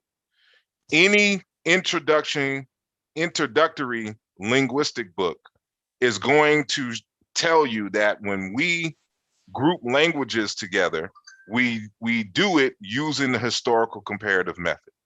So now that you understand just that little bit, now we can go into what we have on the screen. So I don't know to what degree y'all can really see what is here. So I'll try to blow it up and move it around as need be. So we can see it. This is a group that I belong to called Anatolian Languages and Linguistics. And so what I did in the original post here, and so you can see my name, this is my government name for everybody that don't know who I am, Harold Johnson here. So this is me right here. So I made a post showing systematic sound correspondences between Bantu, Ancient Egyptian, and Proto-Indo-European. Because our argument is that these Africans migrated out of Africa, went into the Anatolia and into the Caspian Sea, and there was interchange for thousands of years, and a lot of what is Indo-European words are actually African. So hold on, freeze right there, Saab. So that's a hell of a point. We can back that up with goddamn bones and rock carvings, whatever the hell everybody. That's going along the lines of evolution. How humans first left. That's not a stretch. That's not making that shit up. That's right there. Now, what the European school of thought is, they say the opposite. They say that the Indo-European languages stand on their own some kind of crazy way. Am I wrong? Am I missing that or something? Did they try to make that? Yeah. So they try to make it. It's almost like the Greek miracle. So you if anybody ever heard of the phrase a Greek miracle, that's a group of scholars who believed that the quote unquote genius of ancient Greece just appeared out of nowhere, that there was no interactions between the Greeks and other communities in the ancient world, and that they just thought of everything based on their own talkness and creative European white minds. And so that's why, you know, Black Athena was so upsetting, because it turned all of that on its head, you know, for those who weren't in the know already. So with Indo-European languages, it's kind of the same thing. They just think Indo-European just appeared out of nowhere, and there was no evolution leading up to it. And that's, however, there is another school who believes that Indo-European emerged from this larger phylum called Nostratic. And so this is a minority opinion in terms of linguists everywhere, but Greenberg belongs to the Nostratic group, and Baumhard and a whole bunch of other, you know, folks, even I think Christopher Ehret believes in Nostratic. And so, but Nostratic allegedly originates in the Middle East somewhere, but that's neither here nor there. So the point is, in this particular post, and when I screenshot it, it didn't screenshot the date, but this was sometime last year in 2020. So again, this is Anatolian Languages and Linguistics, a Facebook group. And so when I put my post up, nobody could respond and challenge the actual demonstration that I did. So what you're going to see here is just characterization of what I allegedly can't do. So we have this linguist by the name of Michael Schultz. He says, please look at the existing Proto-Bantu reconstructions to see that all these correspondences are due to chance. Another poster by the name of, I think this Iosua Loane Fanine or whatever. He says, I think you're onto something. The Egyptian R seems to exhibit a common feature of rhotics, and that has to deal with the way that the tongue, in terms of its speed and with liquids, and so in terms of the position of the mouth and how it's articulated. So a feature of rhotics in geography nearby languages being a liquid consonant that, deepening on such direction, people migrated, evolved to the distinct L or the alveolar, and so you have to click see more to see the full post. So this is me responding back to Michael Schultz up here. So I say, greetings, Michael Schultz. We have to keep in mind that in historical comparative linguistics, all that matters is the regularity of sound meaning correspondences. The comparative method is designed to eliminate chance as an explanation for the pattern that we see, blah, blah, blah. Again, this is a screenshot, so you see the see more here. So he responds back. A major problem is that Bantu is a subfamily of a subfamily of a subfamily of Niger-Congo. Suppose your conclusion is correct. How to integrate Indo-European into Niger-Congo, which reaches much deeper into the past? And then my response is, there is no such thing as Niger-Congo, as a Niger-Congo phylum. If there is, can you please show me any text where Niger-Congo has been confirmed via the comparative method? The same for Afro-Asiatic, Khoisan, or Nilo-Saharan. Can you show me valid reconstructions for Niger-Congo that can confirm the alleged subdivisions of the phylum? Freeze. So for me, that was a damn good question. And if they on their A game, at this point, they gonna beat your ass up. That's what I was thinking. I say, oh, they about to beat his ass up. Go ahead, Asar. Watch what happened. Go ahead. Let's see. Let's see if they return fire like they supposed to with some intelligence reconstruction. This book, this source, such page 99, and hey, this book. I can't hear you, Sean. Let Ben on while I saw cooking. He is on. Where is he? Come on, your ass late. He Oh, been shit. yeah, go ahead though. Go ahead, All right. Read So that again though. I swear to God, read that again, yo. yeah, You're making a clear statement right here, bro. exactly. This is when I say, okay, I'm just gonna sit back and just watch the whole parade go by. Go ahead, read it again, because I want people to really get this. It's important. I said there is no such thing as a Niger Congo phylum. If there is, can you please show me any text where Niger Congo has been confirmed via the comparative method? So remember what I said. The comparative method is how you confirm the relationship between languages in linguistics. It is what the scientific method is to physics and biology, and astrophysics and chemistry and things of that nature. So for linguistics, it is the comparative method, the historical comparative method. I say the same for Afro-Asiatic, Khoisan, or Nilo-Saharan. So show me a text where any of these language phylums have been demonstrated to exist via the comparative method. Can you show me valid reconstructions for Niger Congo that confirm the alleged subdivisions of the phylum? Why is this question important? Because if Niger Congo doesn't exist, you can't try to rebut me with a Bantu is a subfamily of a subfamily of a subfamily of Niger Congo. Niger Congo doesn't exist. So here's his response.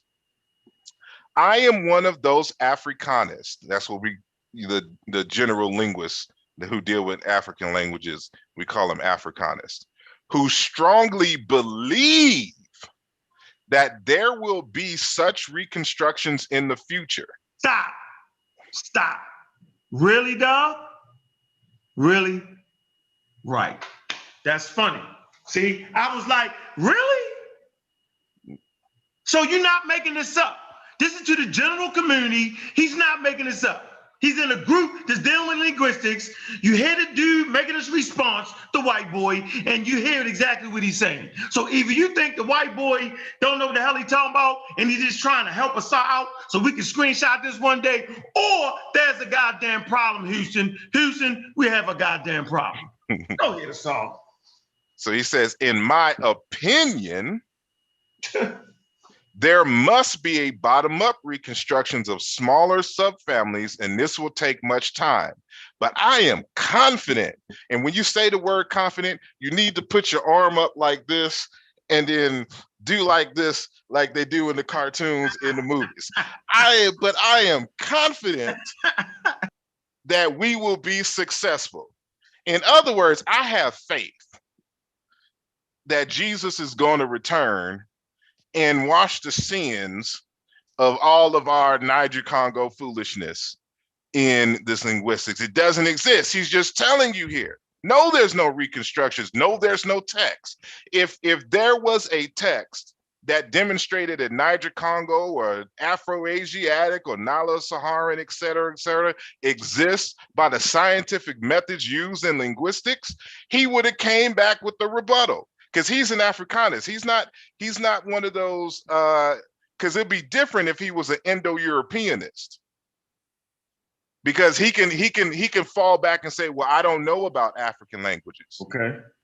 You get what I'm saying? Or if I was dealing with those Asian languages or Native American languages. He starts off, I am one of those Africanists. And Africanist is those people under Greenberg and things of this nature, who deal with African languages. So he's saying here it doesn't exist. No, there is no text. You're right, but I have faith one day we will be able to prove our hypothesis. So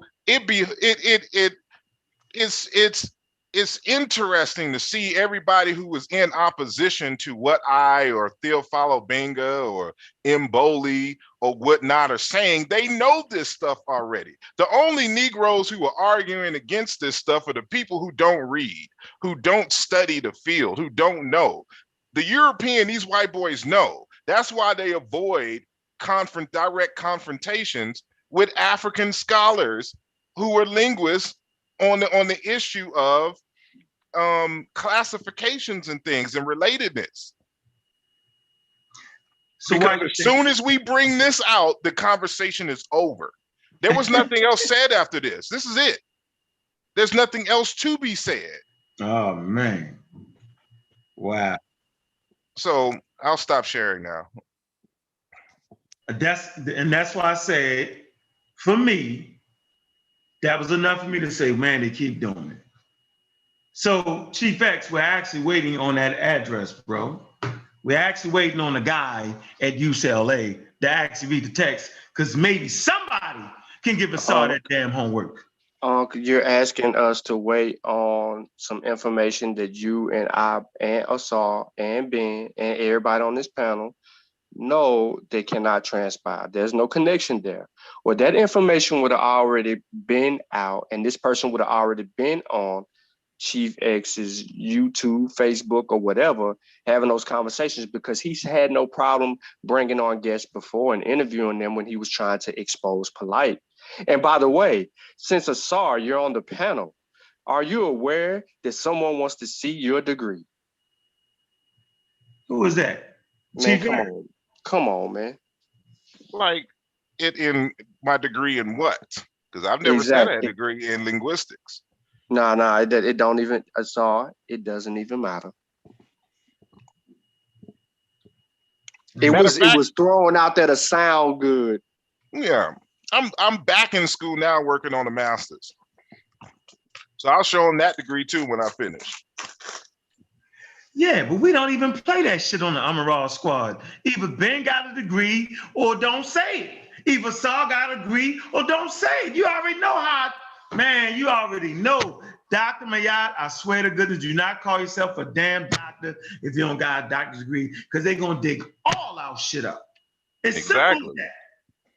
But even still, you gotta understand what this is. The only people who would go there is because they don't have the information to rebut any of your arguments. Yeah, that shit get crazy. Once they run out of, so can I just get mine out the way before it comes? It's right here. All right, there you go. Hold on. Right exactly. I'm a screenshot that. If you spell university wrong, it's gonna be an issue. Yeah, go ahead. Email Ashford. Don't email me. Exactly. You know, that's my master's right there. You know, this says MBA, Masters of Business Administration, concentration in project management. That's me, player. Pretty old too. It's 2017, but whatever. You know, let me get mine out the way before the smoke come my way. Yeah, we ain't playing that. We ain't never played the game that way, yo. We don't even play the game that way. Exactly, because if for us it's about the information. Yeah. And it's everybody has to look at straws because they can never defeat the argument. We beat up so many people, they got to look for something else. Let's see if he got a baby mama in Alaska or something like that. Because they can't even deal with the information at hand. And that shows you their immaturity and their lack of heart and integrity. Because you can't defeat an argument, you in your feelings, you're trying to look for every little nook and cranny to try to discredit it, as if, even if you did, let's just say you did find a baby mama in Bucharest somewhere that he didn't like. It got to be a white baby mama though. Well, in Bucharest, that's all that's over there. I doubt you ain't gonna find too many Africans in Bucharest. But the point is, it still would not support your argument. I know. Whatever it is that you're arguing against. So if you believe that Niger Congo exists, my baby mama in Bucharest and Alaska is not going to help your argument. And so they just can't accept defeat. They can't deal with the fact that we know what the hell we're talking about. And they just all over the place because they have no life of their own. They don't make any Sorry, can I ask contributions. a question real quick? Go ahead. Correct me if I'm wrong, but Christopher Eric, the world famous linguist, he does not have a degree in linguistics, right? No, neither did Greenberg. Oh, I thought not. You know, and see what people try to use that like he ain't got no degree in linguistics. He can't talk about linguistics. If that was the case, Christopher Eric and neither Greenberg can talk about linguistics, because Christopher Eric got his PhD and master's in history. He uses linguistics as a historical tool. Matter of fact, even my teachers like Dr. Gonzalez and Karen Kleiman at the University of Houston and the University of San Antonio, of UT San Antonio, their degrees are in history, but they produce works in linguistics because it is a tool that they use to make historical arguments. And so, matter of fact, let me see if I can find where Greenberg is telling you he's not a linguist. Hey, Ben. Yo, how many books you got to your credit, yo?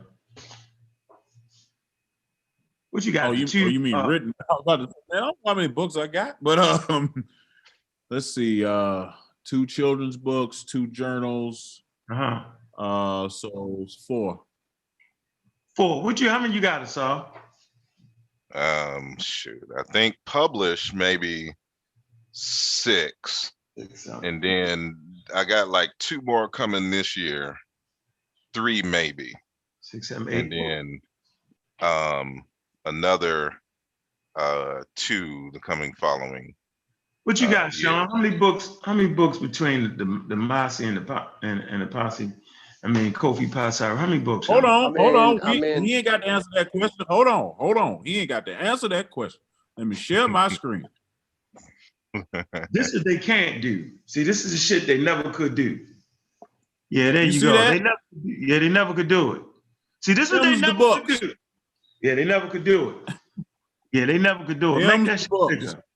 1, 2, 3, 4, 5, 6, 7, 8, 9. Count for you. It's 19 books. Yeah, this is what they never could do. Not to mention Dr. Mayat got a daggone shit. She got a daggone some coloring books for the kids. And some other journal articles and things. And this doesn't include the chapters, for example, that I've contributed to in other people's books. Yeah. You know. Yeah, that's like, so I'm just saying. We got a saying over here at Demasi, you know, they make excuses, we just keep producing. Mm-hmm. As you can see at the top. So, you know, this is just Mossy books. Asar ain't on here. No. Ujawu ain't on here.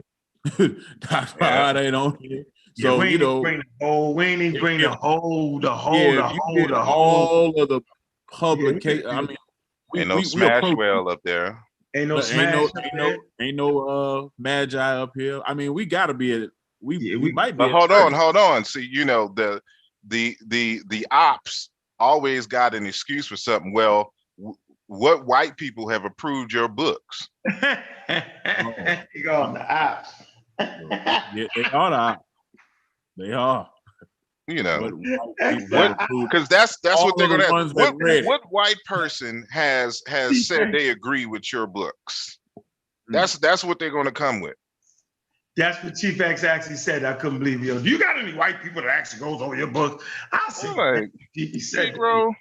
Yeah, anyone that go on Amazon and buy them. Mm-hmm.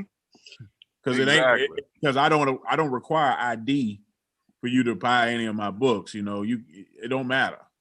But that wasn't even the point. The point was like when he made that excuse, or he tried to make that statement. It was twofold. One, I replied back like, dude, I acknowledge 2 white people in my my acknowledgments who reviewed certain chapters of the text of Eluja Volume 2. So if white people weren't, if you need white validation, here's your 2 white people, at least on this book here, and then my reply was, why would I need, for example, a white person to approve it? And I also had a reviewer of my text, an African who has 5 PhDs. So you're going to value the European who has 1 degree in terms of a PhD versus the African who has 5. They always put them in an authoritative position, though. And then not only that, you notice all that talk stopped when I had the white people come on the show and be interviewed and talk about the same things that we talk about. Because his other argument is that the only people that believe what we believe are the so-called Afrocentrists in this small circle, here. He doesn't study, so he don't know who the scholars are and what they believe. He doesn't read. He couldn't even read. He bought my book and didn't even read it. Right, that was the part that I was like, dog, yo, you ain't even read the man work talk and shit. Yo, you really too big for him. Picking a Too bone. intimidating us, all. You should have made it 100 pages. He would have read 25 pages, nigga. That's what I did. I made him. I gave him. They read my book forever, yo. And I'm like, look, this is what's the silly part of this. The book is about religion and philosophy. Yeah. It's not a linguistics book. No. So you're going to give a group of linguists thinking that I'm making a Negro Egyptian argument. I'm not. You're giving the wrong book. I'm using like what my teachers under the Christopher Ehret School, who uses linguistics as a historical tool to help illuminate historical consciousness through language. That's what Eluja Volume 2 is. It's nothing but religious concepts. What is Ma'at? An etymology of the word Allah. Etymology of Seba. Etymology of the word Remech. Science, the word science. The word science. Yes, and things of this nature. And what is the concept of God? What is the concept of spirit in African languages and cultures? This is what the text is titled, Eluja Volume 2, Chiena into Religion and Philosophy. And that's the text there. But I wanted to share briefly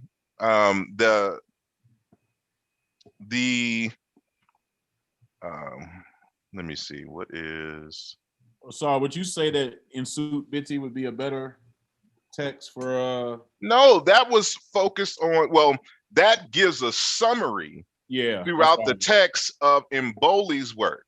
So I got permission from Mboli to translate large parts of his text and put it in the book. Mboli read the text before I published it to make sure that I translated accurately the concepts from his 2010 book. And so I needed to translate that stuff into English because for the first time in English, Mboli's Negro Egyptian is being articulated. And so I just didn't want to just reference Mboli and not provide a context for the reconstructions that I was using and the methodology that I was using. So I had to, in the first part of the text, give a breakdown of Mboli's entire book in terms of the major, areas. Because once you understand that, then you'll understand the methodology used in determining what is leadership in the African context and what does Nsut-Biti mean linguistically and conceptually. Like, what do they mean when they say this term?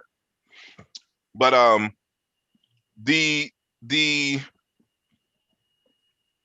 let me okay. What I have on the screen here is from Greenberg's text. Let me see. Let me push that down a little bit. All righty. It's from his article on being a linguistic anthropologist, which he published in 1986, starting on page 6. And when he was discussing his education in linguistics and why for him, not getting a degree in linguistics is an advantage because he was not forced to accept dogma. So this is his text starting on page 6. He says, from the foregoing account, it should also be clear that I did not have any coherent training in linguistics. I became an anthropologist by training, but to a large extent, I made myself into a linguist, meaning he is self-taught. Paradoxical as it may seem, the absence of an organized program in linguistics turned out, I believe, to be an intellectual advantage.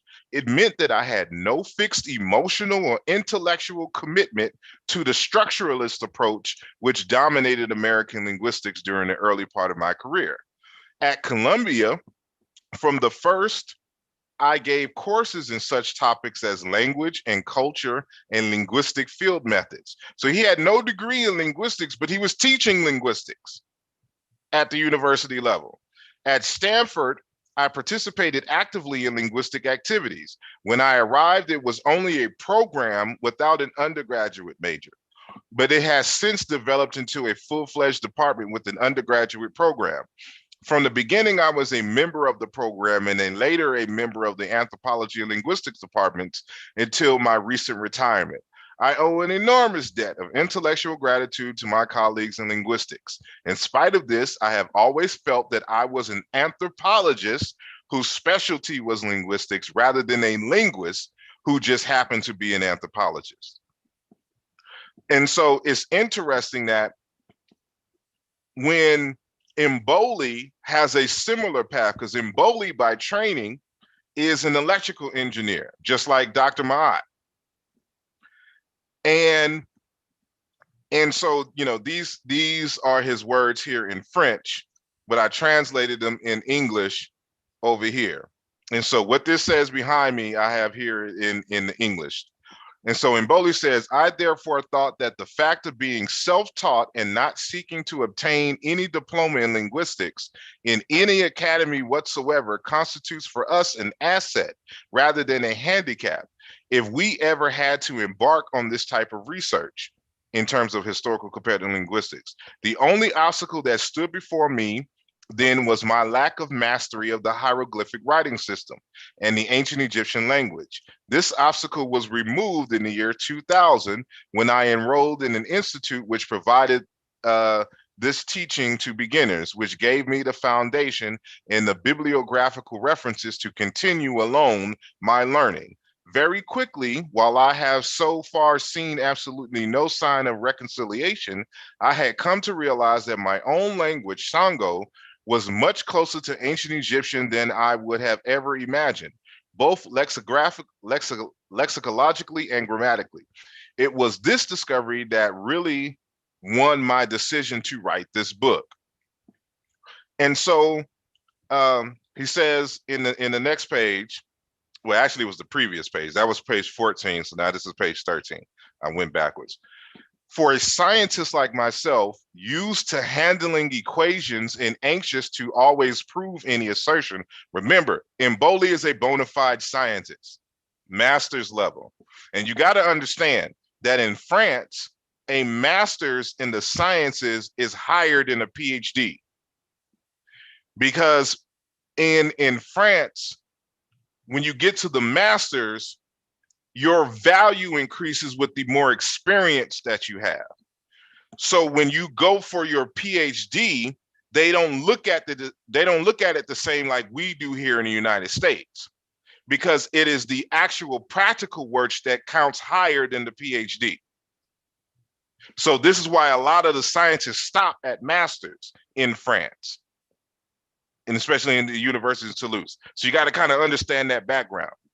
So the encounter with the comparative method was the natural passage to the world of linguistics because of all of the mathematical concern with establishing the formal proof of the genealogical kingship between two languages. It was then that I noticed that this almost mathematical tool was barely known to our friends studying African linguistics.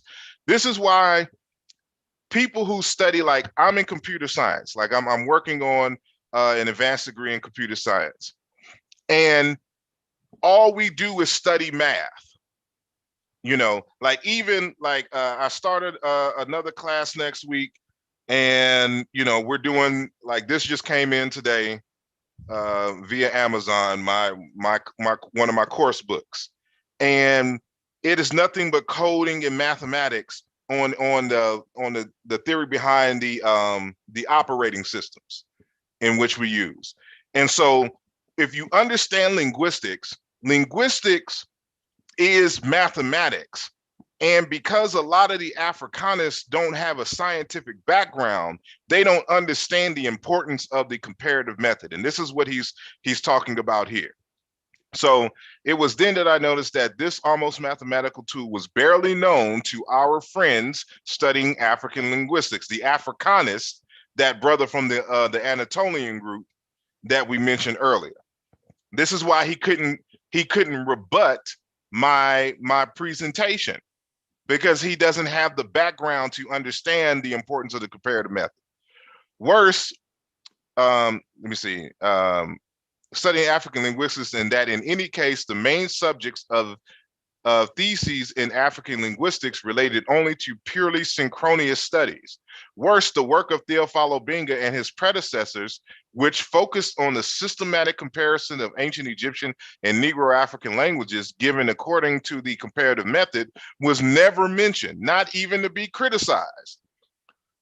The reason is that these students are supervised by professors, heirs of a long tradition where African languages cannot be subjected to the comparative method unless they are obviously very close, and where ancient Egypt is not part of the Negro African world. This Afrikaner school, capable of asserting with authority that Bambara, a West African language, and Zulu, yada, yada, yada, are related, but they never do the study themselves. So those of us who have a science background, we just don't accept things at face value. Demonstration beats conversation each and every time. And so you gotta read the text and to know where the authors are coming from when they're making their arguments. So we've already seen, for example, that when you bring and you ask people to prove their point on these Niger-Congo and Afro-Asiatic and stuff like this, they're never going to respond in an appropriate way with the proofs, with the evidence, because it doesn't exist. And I stand with this on anyone. Matter of fact, the African scholars have already beaten up these scholars. Like Christopher Ehret already got beat up in 1985 at a conference in Spain. Like everybody talk about the Cairo Symposium in 1974. People don't know about that. There was a Barcelona conference in 1985 in Barcelona, Spain. Theophilo Benga was there, Dr. Alan Anselin, Dr. Muba Benge Bololo, and Christopher Ehret was there. And when he was confronted with trying to justify Afro-Asiatic, he had to concede on the major points. Now, Theophilo Benga made the mistake thinking that Christopher Ehret was just going to abandon, 20, 30 years of a position because, he got beat up at a conference. So go ahead, I'm sorry. No, so I just wanted to get so basically just reading that text there on that Facebook thing, y'all just basically saying they didn't even reconstruct this shit right. They ain't even done it like they supposed to do it. So why you think they waiting? Why won't they do it? Like, what's the joke here? That's what I'm waiting for. What's the stage joke? It's not a joke. It's just they don't want to do the work because this is what it would require them to do, to do what Mboli did. Mboli started from scratch. How long it take him, Asar? It took him like 10 years, 10 plus, actually 10 plus years. Yeah. Because he was learning linguistics in the early 90s. Like when Theophilo Benga's book came out in 93, that's when Mboli started studying linguistics. But it wasn't until 2000 that he learned Egyptian. And it was between 2000 and 2010 when he published that he was doing the work, the comparative work to write and publish that book. So, you know, this is almost a 20-year study that you find accumulated in his 2010 text. And so I immediately, when I came across it, understood what he was doing and why it was important the way that he was doing it. See, Mboli started from scratch. And this is something that even Obinga didn't do. Obinga fought all hard and heavy against Afro-Asiatic. So he got rid of Afro-Asiatic, but he kept Niger-Congo, Nilo-Saharan, and Khoisan. And so you have to wonder why, like, if the same methodology that was used to create Afro-Asiatic is flawed and provides inconclusive and non-scientific results, how would you then accept the other language families, Niger-Congo, Khoisan, and Nilo-Saharan, that use the exact same methods that allegedly established Afro-Asiatic? So this is a major shortcoming, of Theophilo Benga's work. And that's why Mboli just had to start from scratch.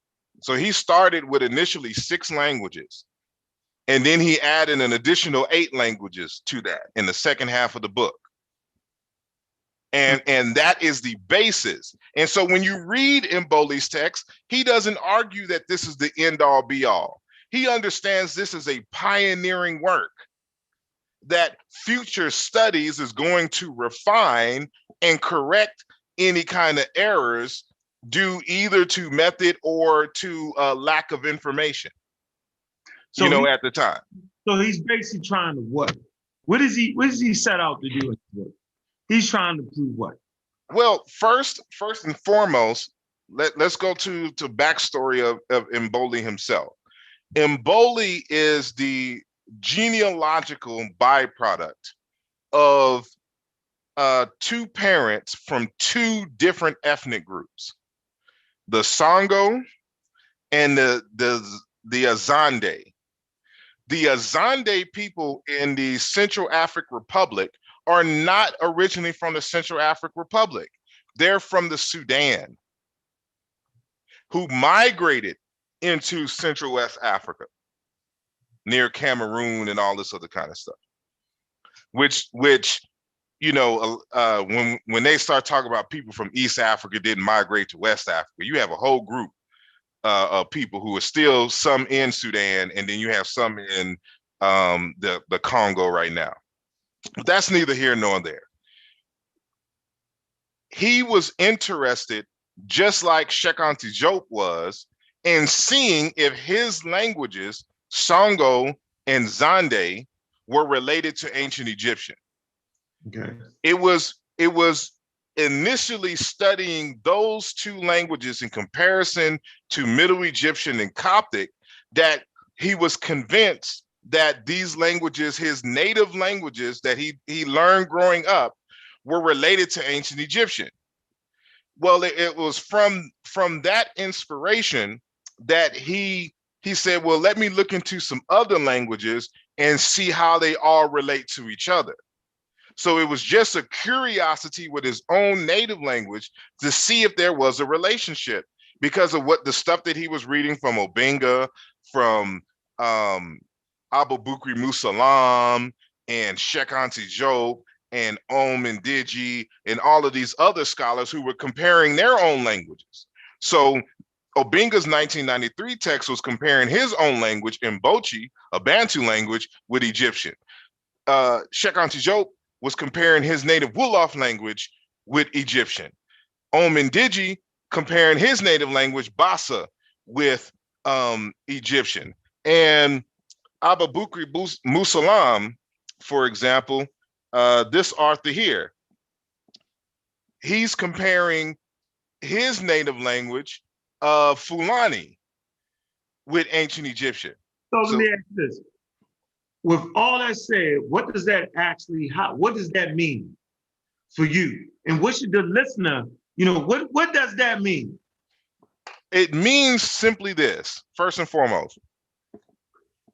These Africans are scientists and scholars. There's just a general interest in the scholarship. But you got to understand this as well. It all really culminates and starts with Sheikh Anta Diop. Sheikh Anta Diop was the first African to really try to make a concise and holistic history of Africa itself and its entire dimensions, from the evolutionary standpoint, emerging as Homo sapiens from Homo erectus and Homo habilis and all of this other kind of stuff, and following our evolutions into Homo sapiens sapiens, and then figuring out where these Homo sapiens sapiens originated from and spread out into, and what became of their lives. So it starts off with an initial curiosity of understanding African history and how we got to where we are today. So from there, in studying African history in general, when they started looking at the people and the cultures and started listening to oral traditions and all of this, they were making these connections. And now where there was these large gaps in history, certain things started to be filled when we started putting these things together and understanding the whole. So Sheikh Anta Diop was trying to fill in the holes and the gaps in African history. And he noted how important the study of ancient Kemet was, not only in terms of evolution and migrations into the Nile Valley from the Sahara and things of this nature, but the subsequent migrations from the Nile Valley into places like Sudan and into Kenya and Uganda, and then into places like Chad, into Nigeria and things of this nature. And so what he was trying to do is just get a holistic and accurate account of African history. So all of his texts isn't just on Egypt, but Egypt provides an anchor, a basis for comparison in terms of original African thought in language and culture. So most people haven't even read the peopling of Egypt and the decipherment of the Merengue script. I think it's essential reading, because most people that consider themselves loving Africa or centered in Africa, they don't read it. They talk about the Cairo Symposium and they mess it all up. They do, they just do, they mess it up. It was actually an excellent discourse. Yeah, it was. It wasn't that Diophanem ran over them or they ran over them. No. It was that Diophanem had came with so much different varieties of evidence that it kind of pushed them, the scientists that were there, because they used the scientific community, it pushed them to be multi-disciplined. You know what I'm saying? Sheikh Anta Diop and Theophilo Benga was the ones who brought multidisciplinarity to the academy. So I'm saying, right. So I think that's the issue, bro, that through reading that document, that should have always been the point, Asar. We should have hung our fucking hats on, dude. They was like, damn, you know what? We gotta use all these different things. They wasn't even thinking like that until them great African thinkers did that. Exactly. Thinking back. And so, like, for me, when we argue over who was in that, I look at the argument that Diop said. He talked about Homo sapiens being on the Nile, the river, before anybody. And I forget the European that was arguing against that. He was like, well, you don't know that. He was like, wait a minute, the birthplace of humanity is here, there, based off that. I remember that argument like it was yesterday. It was interesting. They was literally arguing with him that the Homo sapiens that had not left Africa didn't people the valley yet. You know what I'm saying? This is way before, you know what I'm saying, it was called that. It was called, we know this, 100,000 years, 190,000 years ago, he talked about how those people actually was in the Nile. So my point being, where in the hell did those people go? Exactly. So, you know, these Black African people have the ability to walk all around the world and populate the rest of the world.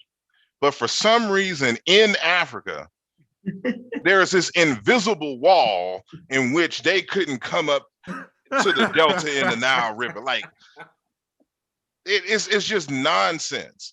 And so what we also got to understand is, like, for example, me getting into ancient Egyptian studies wasn't, you know, like they like to say that, you know, a lot of us go to ancient Kemet because we're looking for some glorious past.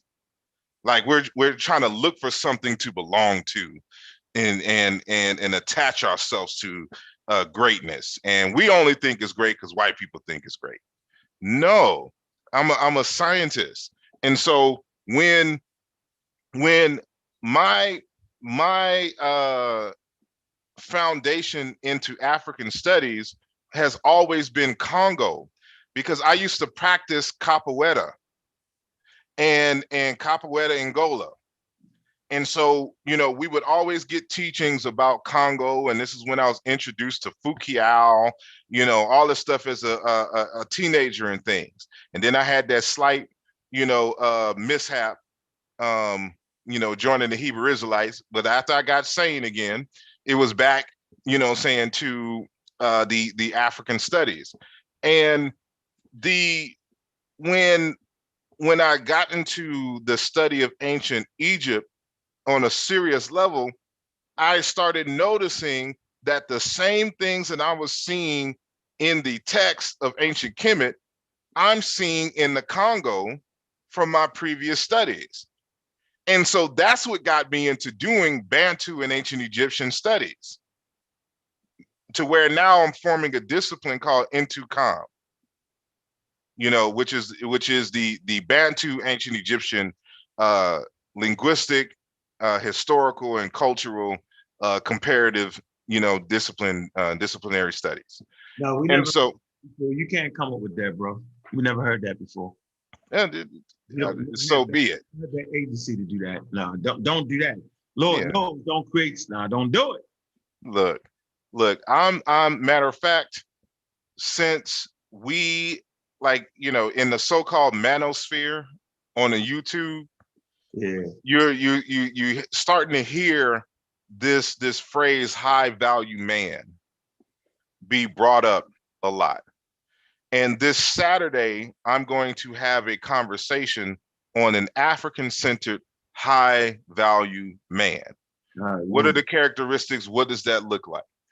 And one of the things that I'm going to be talking about in terms of the characteristics is that a high value African-centered man is a builder. He is a pioneer of things. Like, I belong to a fraternity called Alpha Phi Alpha Fraternity Incorporated. Our saying is, first of all, servants of all, we shall transcend all. The first of all isn't this notion that, you know how, like, when women want to get at you, they'd be like, first of all, da da da da da da da da, and second of all, you know, it's not that. When we say first of all, the characteristics of an alpha man is that he is the first in his field to do something. He is a pioneer.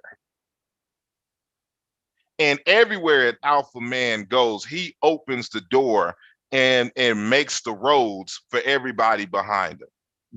Mm-hmm. That's our mentality. So you can't tell an alpha man that he can't create his own discipline. Matter of fact, I just created my own Egyptology Institute.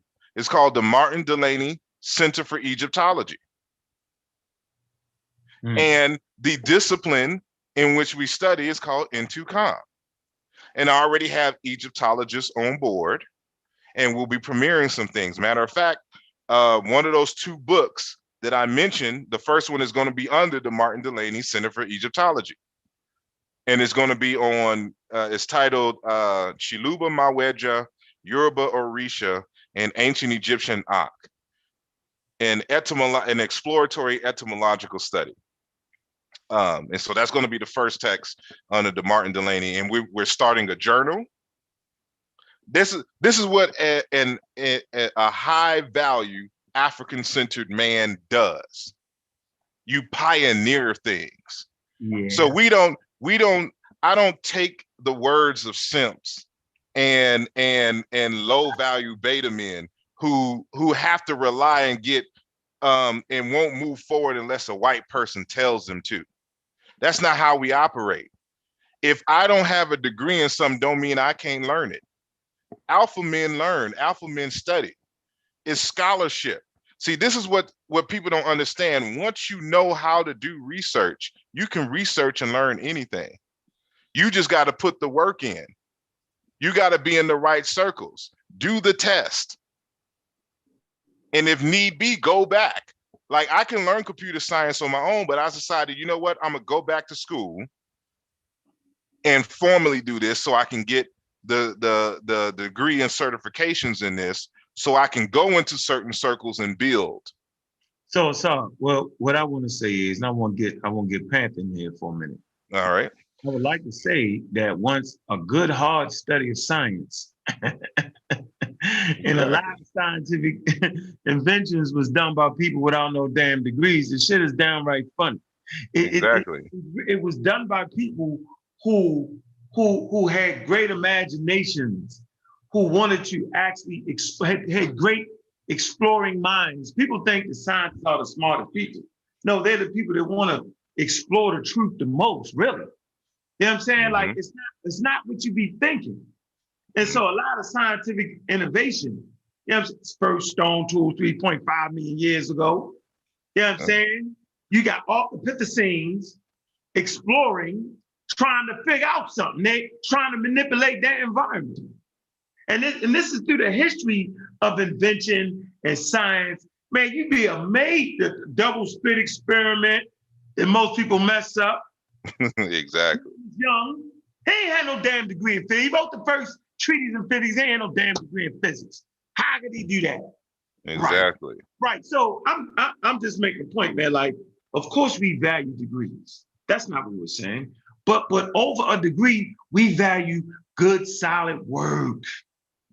That's all that matters. It don't matter. Like, you can have a degree and be doing it. Like, most of these folks with we be busting their ass, they got degrees. The degrees don't mean nothing. In the final analysis, is your work accurate? Yeah, that's what counts. And the preview count, you was hey Ben, where you at, Ben? You weren't you at the museum with us when we was in New York? I was.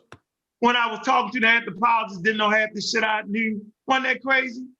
Mm-hmm. Yeah, I was there. With degrees, right? Like, oh, I didn't know that. Oh, it's just really?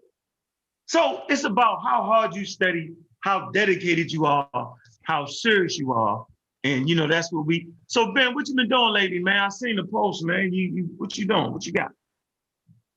I just got back from Virginia, where I was recognized by my teacher as an official Ogun priest. So that's what I was doing last weekend, and training up on some stuff. Yeah, and so that you've been doing that for a while. 3 years. Mhm. Training for this for 3 years. One no mail-in overnight ballot. No, sir. Unfortunately, no. I had to put the work in. But I found this picture just now. I want to, because this is the picture from the museum. So look at the curator's face. Yeah. This is the face of this black dude that came in here and took over my damn presentation. Yeah. So this was at the Metropolitan Museum in New York.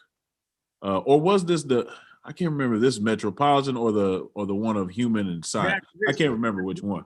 Natural history joint. Yeah, that's what it was. So you see the skull, the remake of the skulls of different hominids, and as Unc was saying, he started to ask this curator some questions.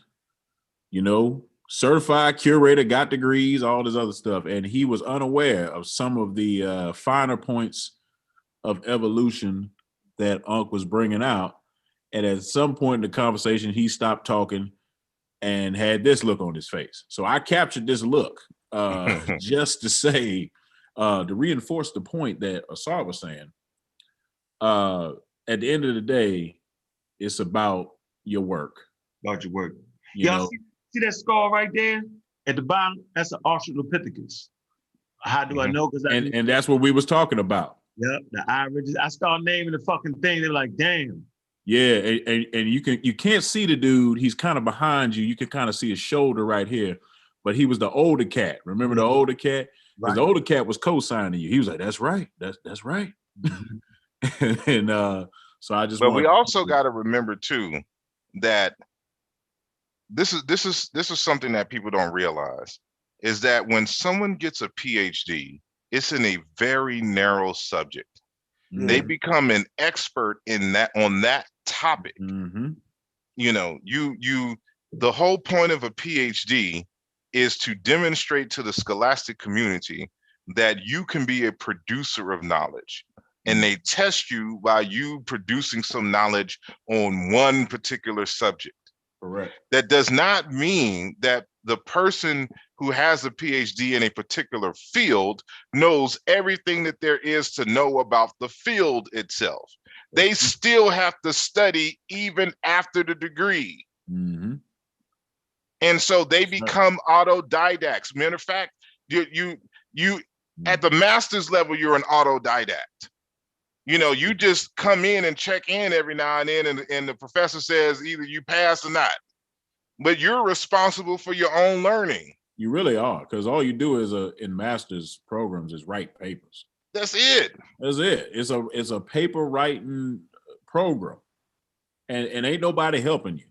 Ain't no, write papers, is pass or fail. You know, you got to do the bibliography, you got to do the references, you got to come up with the introduction, you got to come up with the body of the work, and you got to meet the page requirement. There's nobody that helps you through that process on a master's level.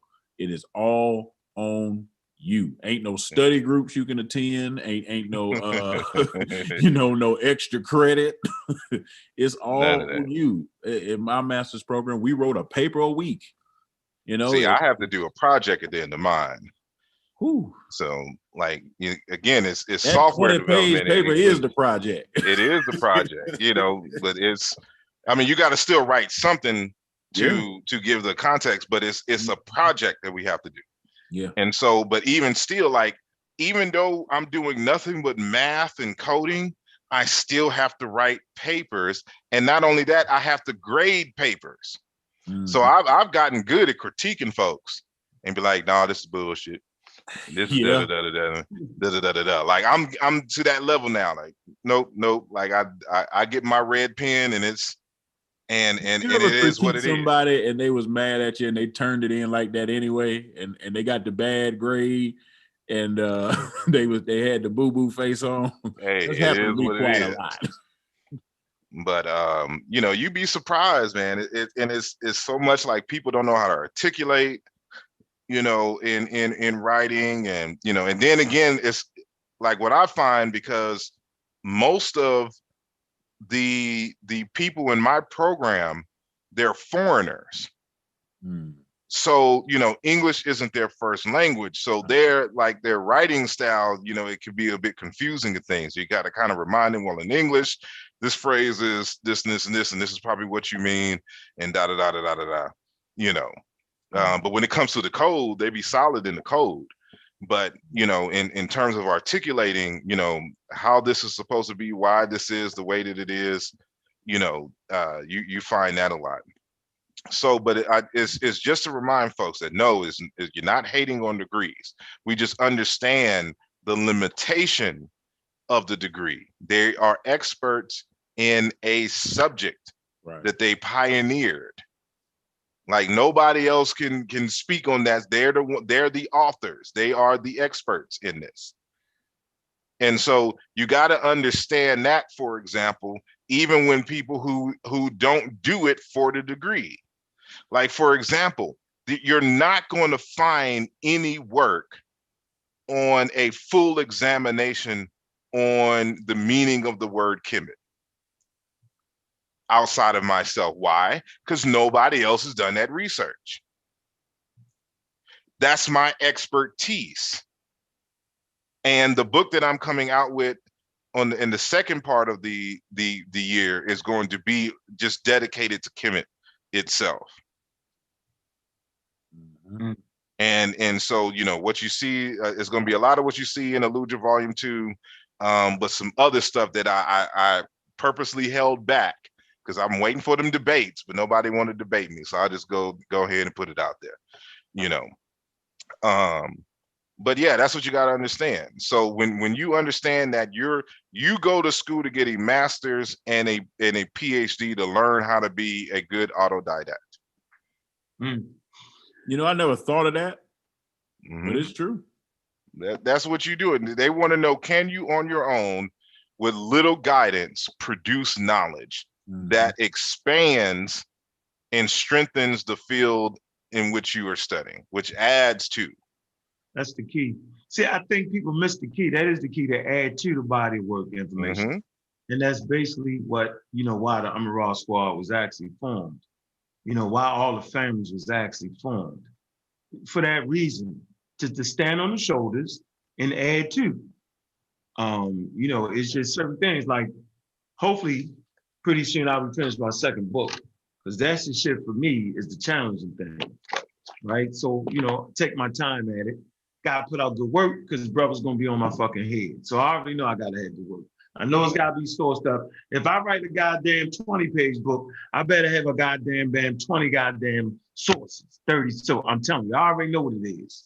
So I know it's like how we do it. Like even if it's a 20-page, it needs to at least be like 50 to 75 sources minimum. Yeah, well, I got about 30. I got about 30, 40. Because in all of the things, you got to understand that what a researcher is going to look at you like one of my professors, Dr. James Conyers, who passed not too long ago, last month, from the University of Houston. He like when I would write a book and I would give him a book to put in the African American Studies library, the first thing that he would do, he would skip the table of contents, skip the intro, skip all the chapters, and go straight to the bibliography. And scrutinize the book based on the bibliography. If I don't have enough journal articles, he'll let me know. And that was the first thing, like my first book that I wrote, he's like, you need more journal articles. He didn't even look at the text. He just went straight to the back. Need more journal articles. And do you know about this work and this text? And, you know, he was schooling me. He was just like, you know, you got to understand that when, especially as an African-centered scholar, your work is going to be critiqued more than anybody's. And you have to make sure that they know that you are familiar with all the major arguments in the field, for and against. And so if you don't have these works referenced in your bibliography, then they will say that your analysis is incomplete. You know, so these are the things that I keep in mind. That's why I laugh at these folks when they try to make arguments. I know what they haven't read. And the wisdom of Dr. Conyers, comes to bear years later when I'm making these arguments or having these discussions with other folks concerning various different topics. Hey, Sean, where you at? I'm right here counting all my damn sources. I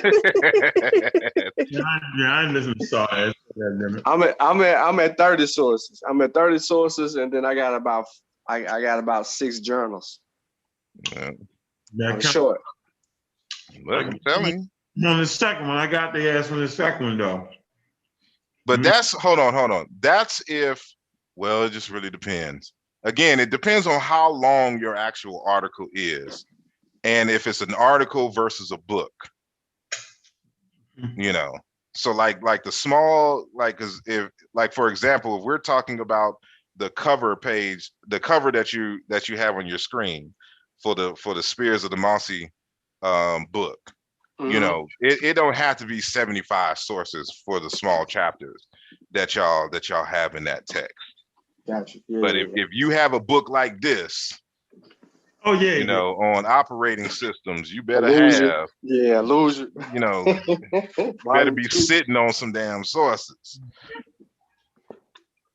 Now I take that back. The only field where you never see a lot of sources in the books is mathematics, because it's not about your sources, because demonstration beats conversation. You have to demonstrate your arguments in the text.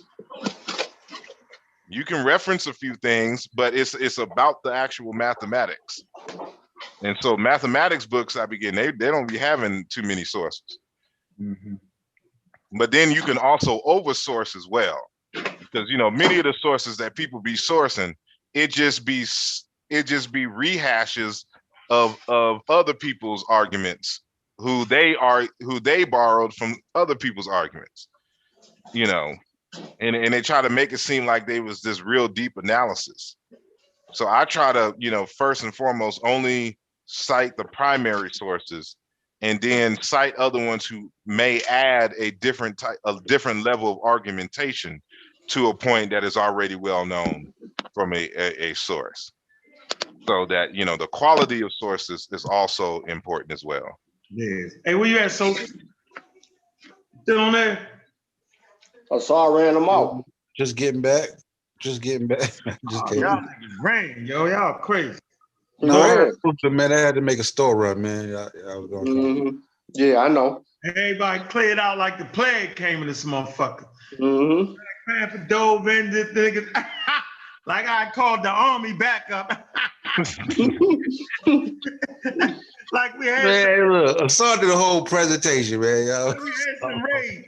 And the roaches spread out. Y'all crazy. He ain't even do no presentation. I seen the SAR show already, so I already saw the Greenberg. I already heard that. Listen, I ain't even want him to go that fucking far. I just wanted him to show everybody what I have read. I got access to that group. I read the whole fucking thing. It just was a whole bunch of malarkey. I was like, really? Why am I even in here? They worse. At least the conscious niggas are trying to give you a fight. These niggas, even if they give you pseudo sources, they at least try to put up and I'm telling y'all, this is why I say go to these groups. When we make these arguments, these dudes, first of all, like I said, some of them will have degrees, PhDs in linguistics, but their expertise isn't in the field in which we're talking about. Mm-hmm. So like this, one creator of the group, the one that what's his name, that Chief X cited in his last video. This dude is like a general linguist. Right. He has no background in historical comparative linguistics at all. And so I have private messages with me and him going back and forth. And I can show you in the private messages, you know, how when I would make this argument, he would fold and have nothing for me, because this isn't his area. I'm like, this isn't your area. Why don't you bring an argument from somebody who this is their field? And so people don't understand that, you know, it's just like if we're comparing, say I'm a neurosurgeon, right? And then you have a chiropractor trying to make arguments about neurosurgery and best practices and things of this nature. Now, you're both in the quote unquote medical field, but a chiropractor is not on the same level as a neurosurgeon. And so you have a lot of chiropractors trying to make arguments in neurosurgery, metaphorically speaking. And then when we get into these discussions live, all of that comes out in the wash. And so you got to be competent. This is why, you know, I keep stressing always, even if you're an autodidact, don't just read the material that you know has conclusions in it. Purchase the research method books for those fields and get different ones so that you can get a better understanding of the nature of arguments. Because what most people don't realize is that there's different schools of thought, and you may read one text from one school of thought and thinking that's the end all be all. But the more experience that you get studying in a particular field, you get to recognize the arguments from these different people in these different schools, and why this group of people aren't rocking with this group of people, and this group of people aren't rocking with this one.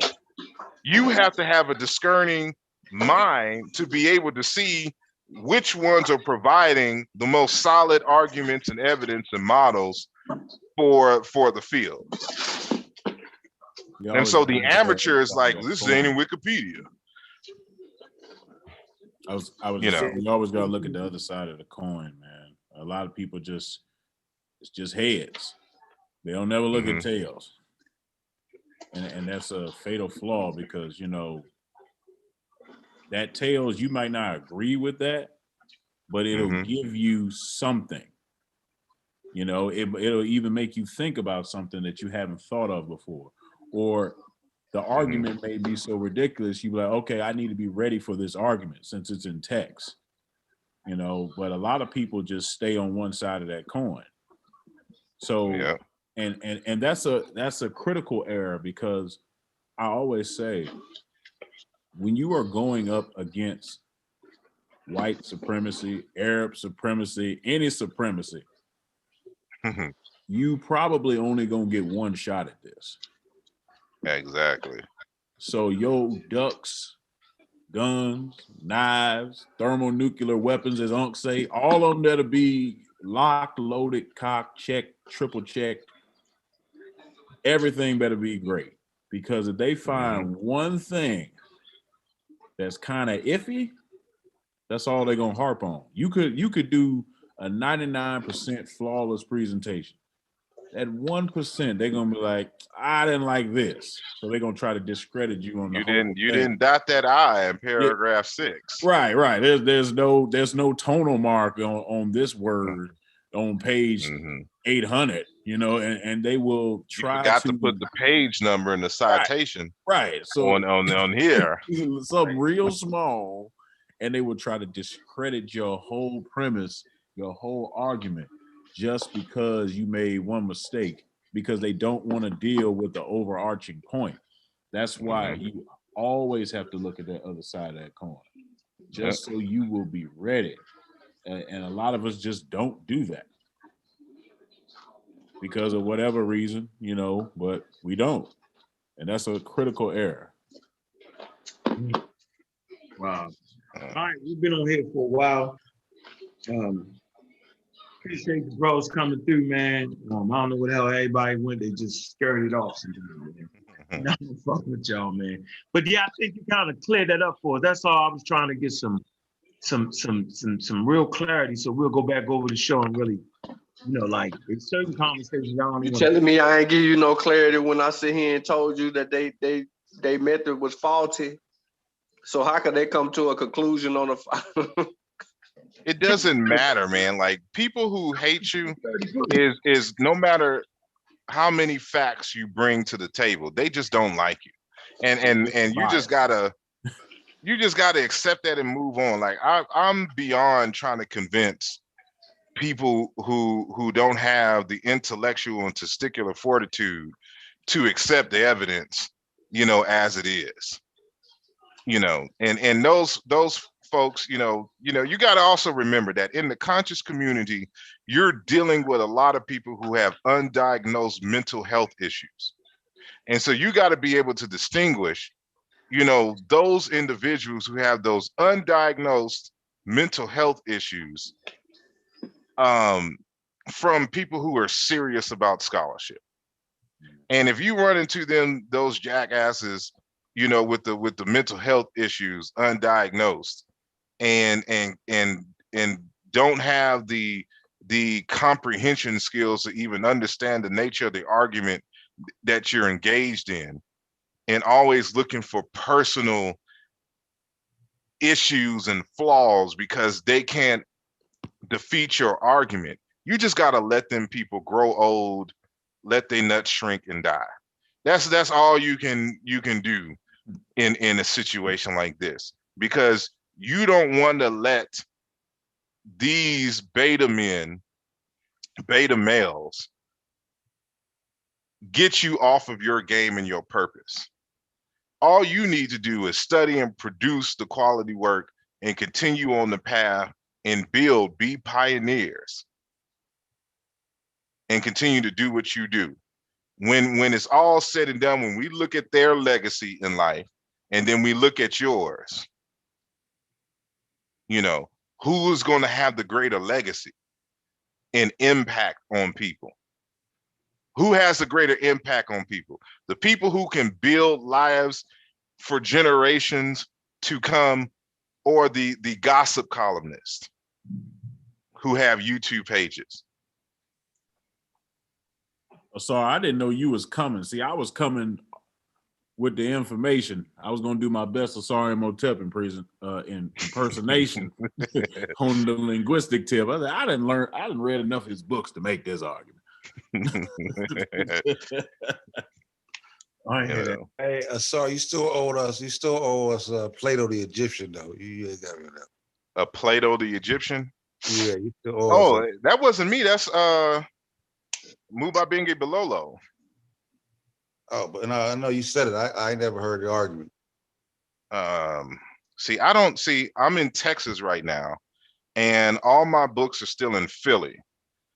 So like I can't pull it out because it's in French, and to my knowledge, there's no English translation. So I had to translate certain passages so you can get the main thesis of it. And I think it's Plotinus. It may be Plotinus, not Plato himself. But if you just look up Mubabinge Bilolo, like one of because his PhD was on that, and he turned that into a book. So I think the cover is like a cream colored cover. And so you should be able to find that on Plotinus, but that's not Plato. All right, that's just it. So let me see. I got to go to Amazon. I may have to go to Amazon, the French one. Let me say Amazon. I'll go to amazon.co.uk. I think they have more of his books. Books. Bilolo. Nope. What you looking for, sir? Bilolo's book on cosmotheology. Nope. Well, I'm going to close the show down. All right. That time. Anyway, you interrupted me, Sean. Goodness. The hell, you messed me up. Damn, I was saying that. I appreciate that we got some clarity on today's show. Leave you out of the clarity goddamn process. God damn it. I just wanted everybody to actually see that Facebook joint. I found this shit interesting. Y'all should join that Facebook group too. Yep, it's funny. When you gonna be in there beating them up? Well, you tired? And I don't even got. You ain't got time. I don't, because matter of fact, like I've well, you know, my books are published under my publishing company, Madhu Indela Press. Mhm. And so right now I am editing, well, I've been editing 2 books. So I'm editing this book for this other professor who's dealing with mental health and stuff to this nature and her journey. And this Dr. Ward on education. And so that was just more so just editing and putting his book together, but it's being published by someone else. But I'm also publishing and work by Dr. Mukinge, Shalima Mukinge out of the Congo. And so it's called Muntu Wa Nzambi, Human as God's Creation. And so we're in the final stages, you know, saying of that process. And then I'm publishing another book by Dr. Sylvain Colombo. And then I got to I got to translate Dr. Mubabenge Bololo's book on the god Amen into English, and we'll be publishing that. And then I got my own, the book on Kemet and the one on Orishas in ancient Egypt that I'm publishing. So like, I don't have time to be arguing about stuff that I already know. You know what I'm saying? I just do that as an exercise, just to show you that, you know, what I'm saying is already understood in these circles. It's us who don't belong in those circles, who don't visit those circles, who don't understand. And so it's only when someone like me who knows what he's talking about, like I've seen Mboli do this back in the 2000s, going into Indo-European linguistic forms and challenging them. They have no rebuttal for him, you know.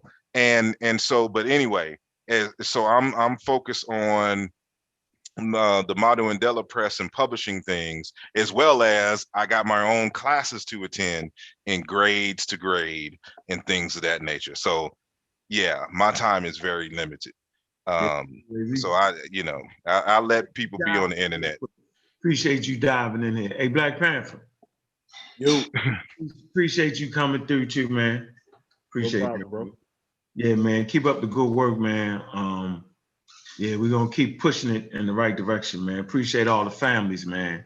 It's important. It's very valuable. You want to say something, Sosa? Close it out. Man, good show, good build, man. Appreciate everybody coming through. Peace of the chat. And shoot, we'll see y'all next time. Yeah, man. Appreciate everybody coming through, man. Y'all know Pseudo Killers on deck. I'm a Raw Squad up.